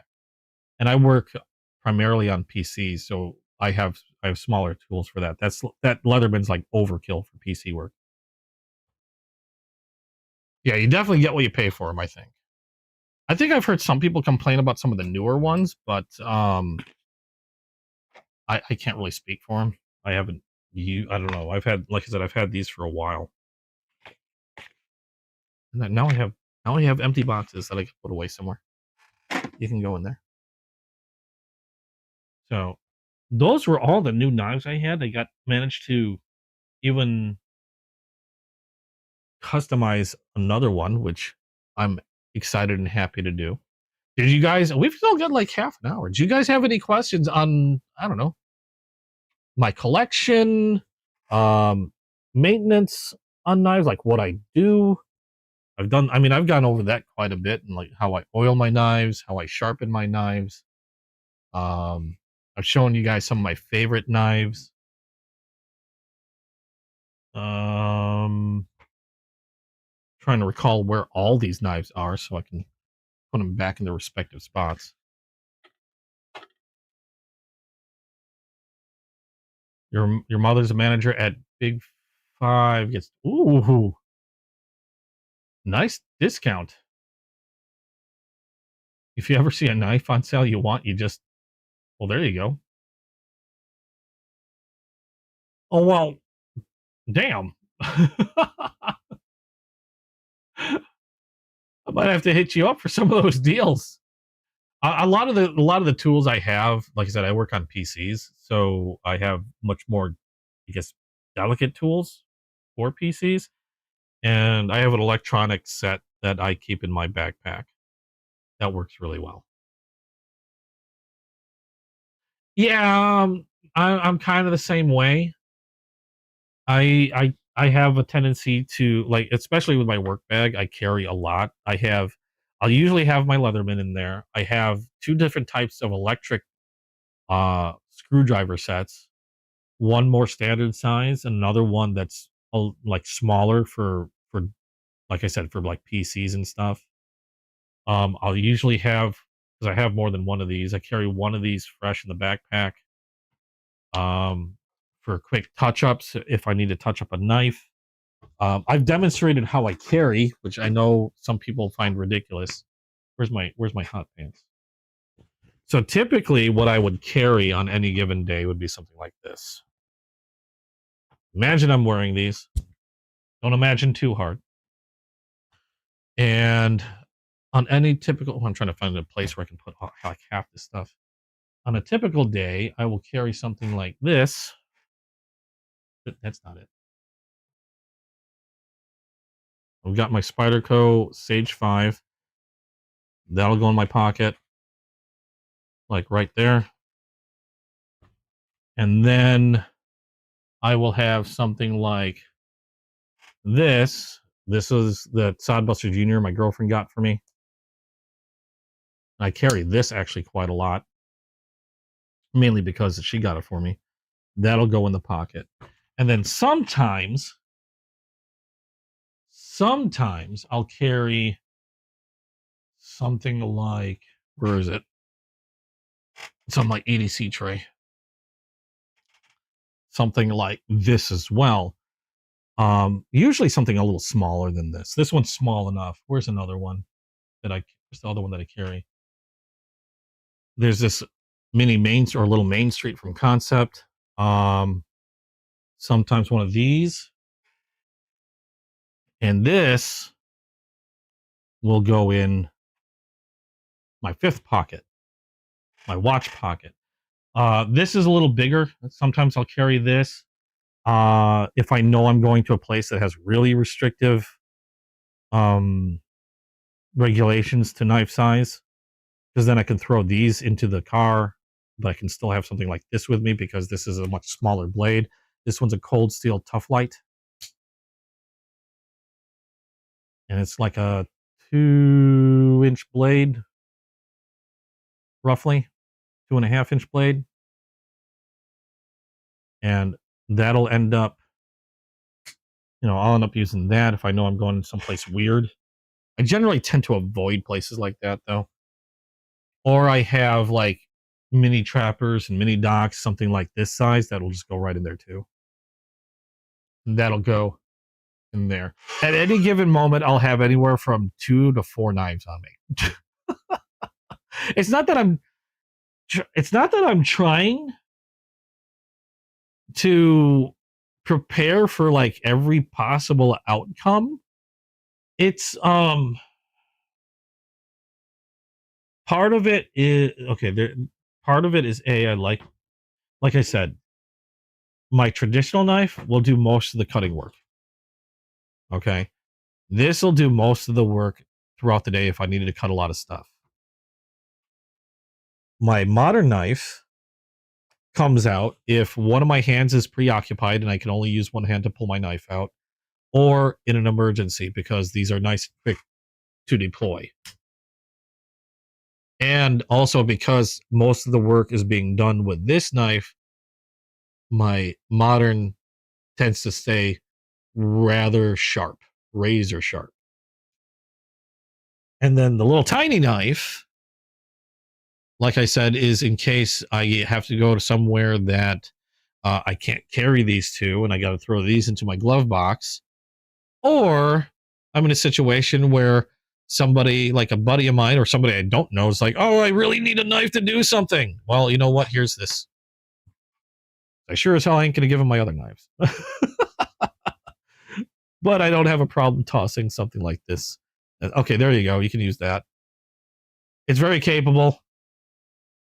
And, you know, I'm not going to cry over something like this, or even the tough, because the cold, this is a great knife, don't get me wrong, but even the cold steel tough light is pretty inexpensive. If something were to happen to this, I'm not worried in the least. You know, if this is suddenly, like, if somebody's like, I really need a knife, can somebody help me out, here you go, and then thanks, and then they completely forget that they have it in whatever situation and I never see them again, I'm not going to feel that hurt, because these are inexpensive. This one's inexpensive. But yeah, like, you know, if there's a situation and some first responders like, I need something to cut something, I lost my knife, here you go, there you go, I'll toss that at them, and now they've got a knife that they can use, and that doesn't make me feel like I've just given them one of my greatest treasures in the world.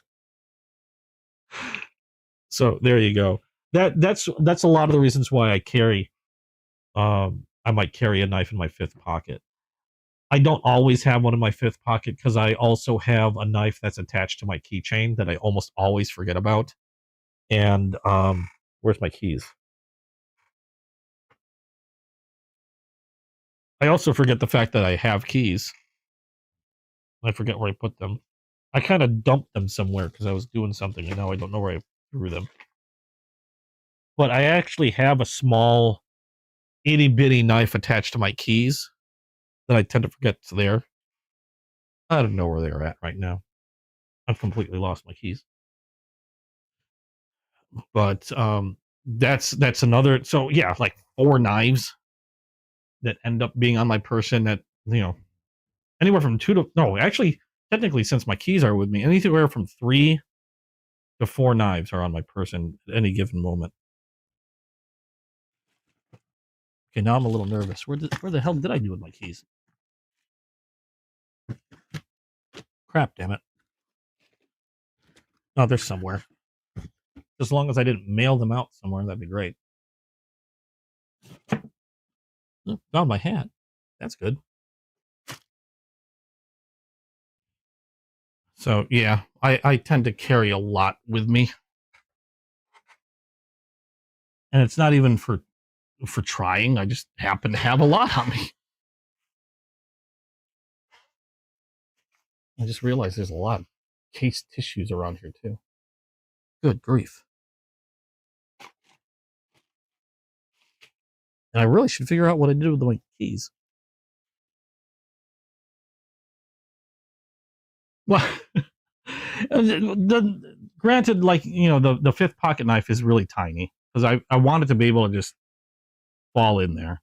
And the one on my keys isn't much farther from the size of this thing. It's pretty much the same size, if not smaller, probably about the same size as this, except it's attached to my keys. I just wish I could remember what I did with my keys so I could show you. But I apparently dropped my keys somewhere, and I seem to have forgotten where. They're probably tucked in a knife box somewhere by accident. Never to be found again. Whoops. You know what I could do? Gosh darn it, it's on my phone. Never mind. And I'm using my phone to record. I was going to use my phone to find my keys, because I have a tracker on my keys, which comes in really handy most of the time. But now I just remembered that I'm using my phone. So I can't use that to track my keys. Shit. Well, that's a little bummer. Oh, and I forgot, I have this knife. This is one of the few knives I've given my girlfriend. That's a Labubu, by the way.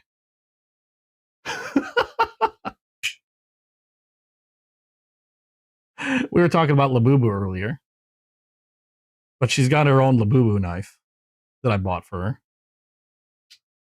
Assisted opening. Made in China. I have no idea what steel's in. Probably. Well, it's not plastic. I have no idea what kind of steel's on this. It's sharp. I will say that. Sucker's cut me once already. But, well, you know what I'm going to do? Can I leave it out here?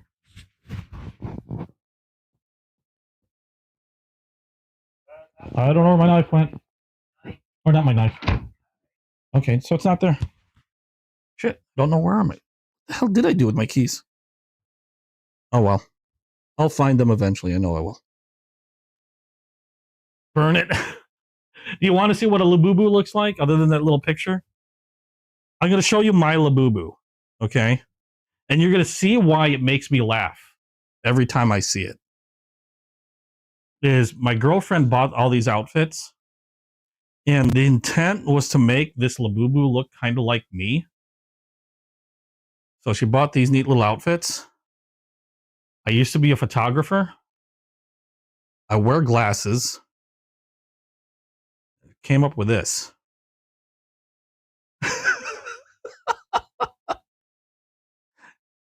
It's a pretty good, I'm pretty sure that they could use this as a, you know, on a lineup and pick me out of it from this thing. But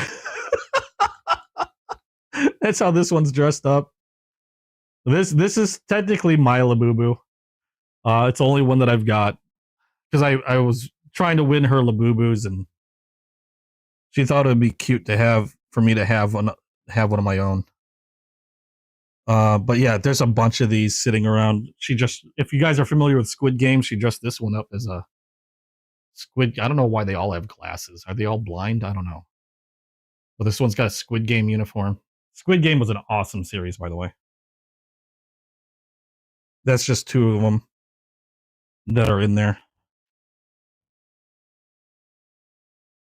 Better animate that and put it in the corner. That's not my avatar. No, that's not my avatar. Not for the. So it's going to say the squirrel. He needs a mini knife on the head. I don't have a mini. Well, I have some small knives, but not one small enough for it. She does have one with a mini pistol in the hand, which is hilarious. But I think the pistol fell somewhere because I don't see him holding it right now. Either that or he's alive and he's hiding it from me, which is terrifying. But yeah, I know she had one with a little pistol in its hand. Wow.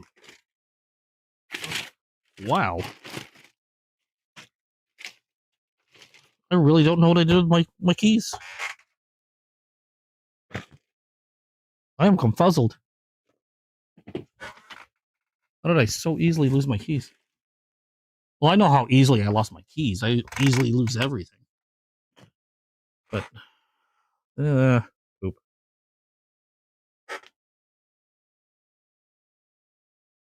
You started watching Tulsa King? I'm not familiar with that one. But did you guys have any other questions? We're happy to answer. If there's anything that you wanted to see, any questions about my collection, we're at that point where I'm just fielding questions now. If it brings you joy, it's worth having. No truer words have been said. If it brings you joy, it's worth having. Kind of like Pop Rocks. I just realized I had that on my desk. Why do I have Pop Rocks on my desk? I have so much random crap. Like I have the most random shit. Oh, okay. I think I know where everything went. I think everything slid under a table by accident. So I just noticed I had a bunch of knives slide under my table. So I'm guessing my keys went the same way, but no, they're not there. I do have a big box of candy though. I got some really weird stuff. Okay, so I gotta find a place to put that. That one's a neat one. That's a Rough Rider. I showed that before. That's the one with the marlin spike on it. Really cool knife. Now I'm just showing you random stuff. Nice, big, beefy sheep's foot. That's sharp as all get out, by the way. And then a marlin spike.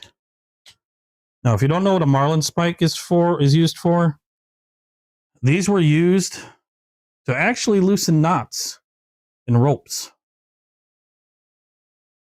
A lot of fishermen or sailors would use these because, you know, when tying ropes and cords and stuff like that, and then if they needed to loosen or remove one, this was used to help loosen it so they can untie the rope and do whatever they needed to do. Shady, how you doing? Welcome to the stream. And somebody got my birth year right. I was surprised by that. I wasn't expecting somebody to get it right.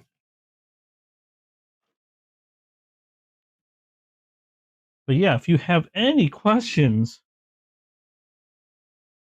now's the time, because admittedly, I'm kind of winding down. It's been a long day, and I still got my video game stream going on tonight. So if you're into video games, oh my God, that raid last night was crazy. Yeah, it's great to work a knot out. They're freaking awesome. Yeah, I had a raid yesterday. I got raided yesterday, and I've never had. So I don't know if you looked, Morgan. Last night, I had nearly 18,000 people watching me make a fool of myself in a video game. And then I passed that on and made somebody's day yesterday. He freaked out, which was amazing. It was awesome. It was fun to watch. And yeah, you missed out on that last night, but that was pretty cool. I actually that channel my video game channel is older. I've been having fun playing video games. I figured if I'm playing video games anyway, why not stream it? That, and it gives me something to pass on to my daughter, so she'll always have her dad acting like a complete moron on the interwebs in a video game. This channel, the knife channel, is the more recent channel. I wanted to do I just wanted to do something that I could, you know, talk about my favorite hobby, or one of my favorite hobbies, pocket knives, collecting, things like that. And I've been doing this one for less than a year, but it's been doing pretty well.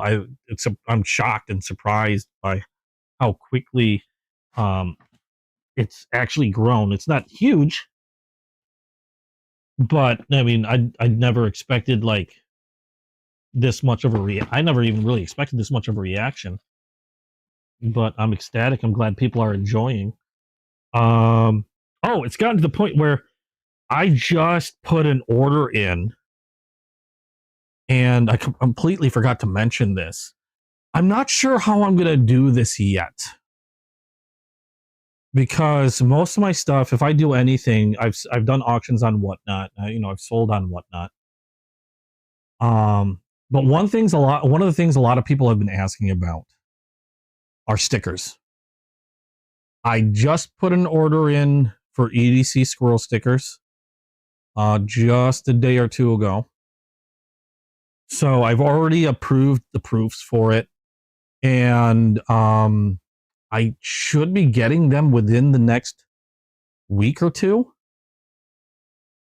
So I'm just trying. I'm trying this out. Yeah, I haven't worked with this company before, but a lot of people recommended them for stickers and stuff. So I went ahead and put an order for stickers. I'm hoping that they get in, you know, within the next week. I just don't know exactly how yet that I'm going to send them out to people that would like to have some. My only thought is going to be going through Whatnot, because Whatnot will handle generally all the logistics in regards to, like, shipping and stuff like that. So as long as you're in the States, I don't think it's going to be an issue. If once I get those stickers in, if anybody would like a sticker, hopefully, like I said, they'll be in relatively soon. That's the plan, though. So, and if you're wondering what the sticker looks like, it's essentially my logo. That's pretty much just it, really. But that's what they look like. And like I said, hopefully in the next week. I'm hoping by next week. Yeah, it's whatever Blade HQ uses. What did I go with? Because some people recommended this one. What was their name? Because there's been a few, and the reason why I went with this one is I'm testing them out because I don't know which one I'm happy with. It's only the first time I've tried this, and they were running a sale for 100 stickers. So I figured, since I can get them on the inexpensive side, they were running a sale. I'll give them a shot. And I've had a few people mention that they were really good. I'm just trying to remember the name.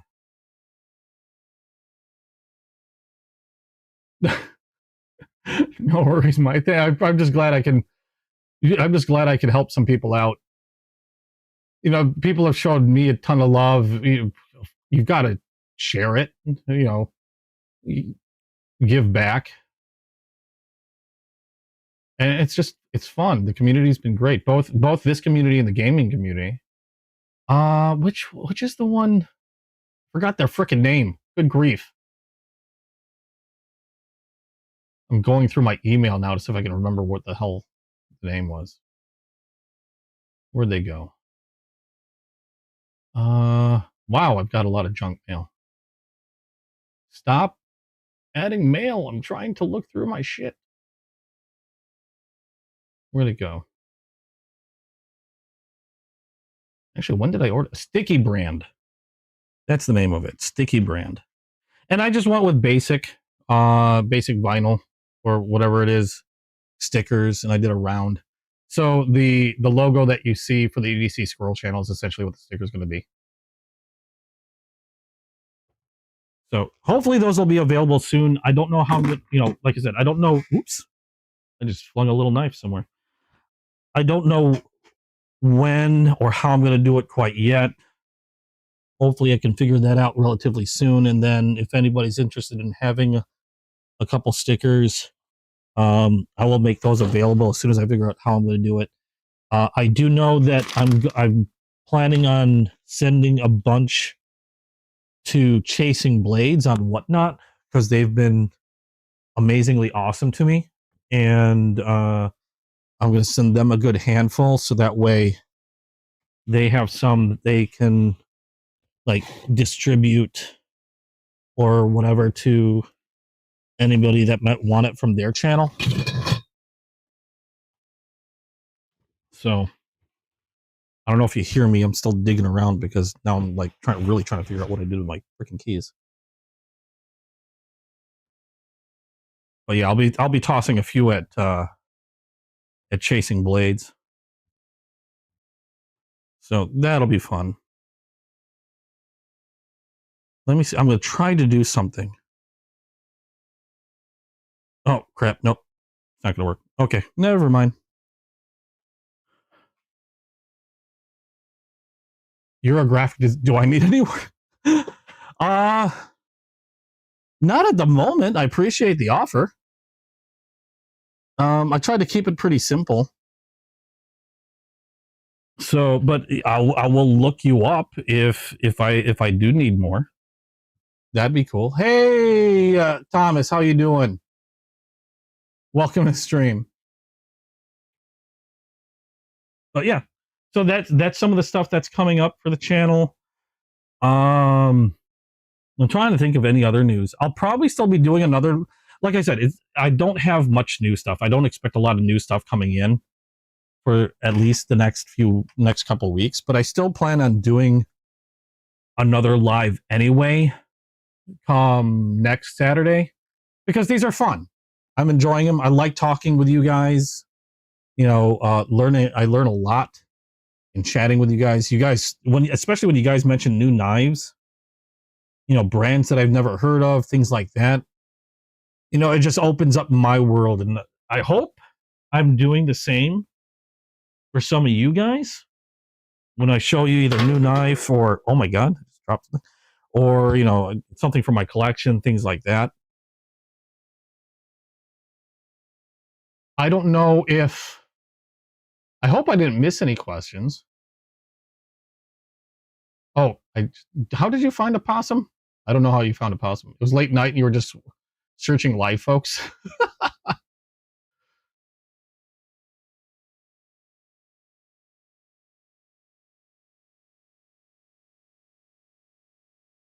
Okay. Let me see here. Because I think we're winding down. I know my girlfriend's going to start chomping at the bit because it's about time where I start cooking dinner. So let me know. You have any last minute questions? And I would be happy to answer, whether it's like just how I handle certain things or knives that I have in my collection. You guys already know some of my favorite knives right now to carry. Like this one's been dominating my pocket.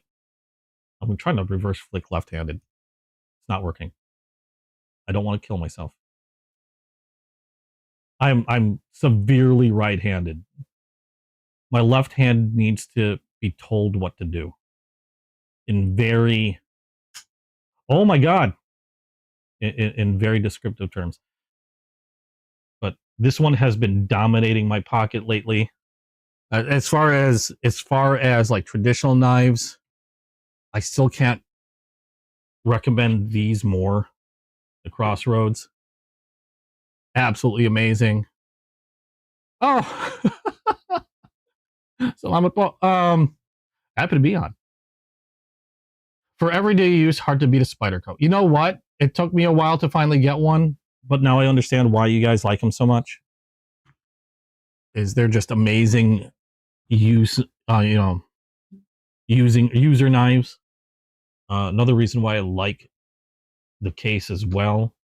And I don't know if Chasing Blades hears, but thank you guys so much for all your support. You guys have been absolutely amazing. That's another reason why I want to toss some stickers your way. I know sometimes they'll pop in late or watch this like later on, but I think we're just about out of time. So I gotta get dinner started before my girlfriend starts eating things that she shouldn't. And yeah, I think next week we'll hold another live stream, 2 p.m. Central Standard Time on Saturday. I'll be sure to put a notice up. I usually do it midweek, like around Wednesday. I'll put a notice up or schedule the live, so that way you can get notified. But if you like what you saw, please drop a like down below. And if you haven't yet, hit subscribe and then hit that notification bell. That way you know as soon as I go live again. I usually do one live a week. Otherwise, the rest of the week, I'm trying to drop videos or shorts on the channel. It's been a little slow going this last couple of weeks. Like I said, I'm recovering from financials. Hopefully, I'll be doing more soon and more varied content soon. I really want to do more stuff other than just new unboxings. So I'm looking forward to doing that. That just takes a lot more planning. A lot more planning. Too much. What am I playing tonight? I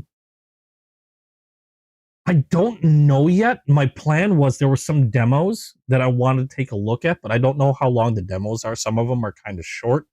There's a chance I might either do demos or I might pop back into what was that one game that, good grief, that planet survival game thingy I was playing. What the hell the name was?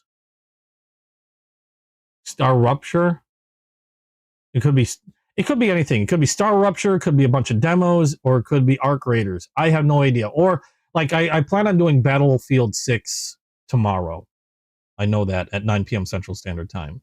As far as tonight, I have no idea. Could be anything. I don't have Outlast Trials yet. And I don't have anybody to play Outlast Trials with. Kenny's been playing it solo. No, that's something I want to play with people, though. I don't want to play it solo. It looks horrifying. I might give it a thought. I still don't have it yet. I don't know how much that is. And like I said, I'm trying to be a little stingy this week with my cash. But anyway, yeah, I'll be streaming some video games at 9 p.m. Central Standard Time. I do have another channel called Dorana's Game Cave. If you want to check that out, the link is on. It should be in the description below. But yeah, every night at 9 p.m. Central Standard Time is my gaming time, and I stream it. So if you want to see how stupid I am in video games, go check that out. Otherwise, I think that is pretty much it. So no, I don't have my capture card yet. It got screwed up. Oh, it's free on PS5. Yeah, that's great. But my capture card is stuck in limbo. I'm not happy about that. I never got it. So I'm waiting for them to finally deem it lost. And then I got to try to find another one. Or it eventually makes it my way. If I'm super lucky. I'm still keeping my fingers crossed. But anyway, thanks again, guys. You guys in chat, friggin' amazing. Thank you so much for all your support. Even those guys that are lurking, not saying a word, thank you guys so much for being here. Even if you're just watching, not saying anything. I appreciate each and every one of you. I got to go cook dinner. It is already past 6. So thanks again. And hope to see you in the next video. But I still don't have a closing for this one. So I'm just going to turn everything off. Thanks, guys. Hope to see you again soon. Go check out my game channel tonight, 9 p.m. Central Standard Time, if you want to hear more of my completely screwed up voice. So bye. Bye. Oh God, where did my stop button disappeared? What the hell is going on? Oh, there it is. Okay, bye. Ooh, Pop Rocks.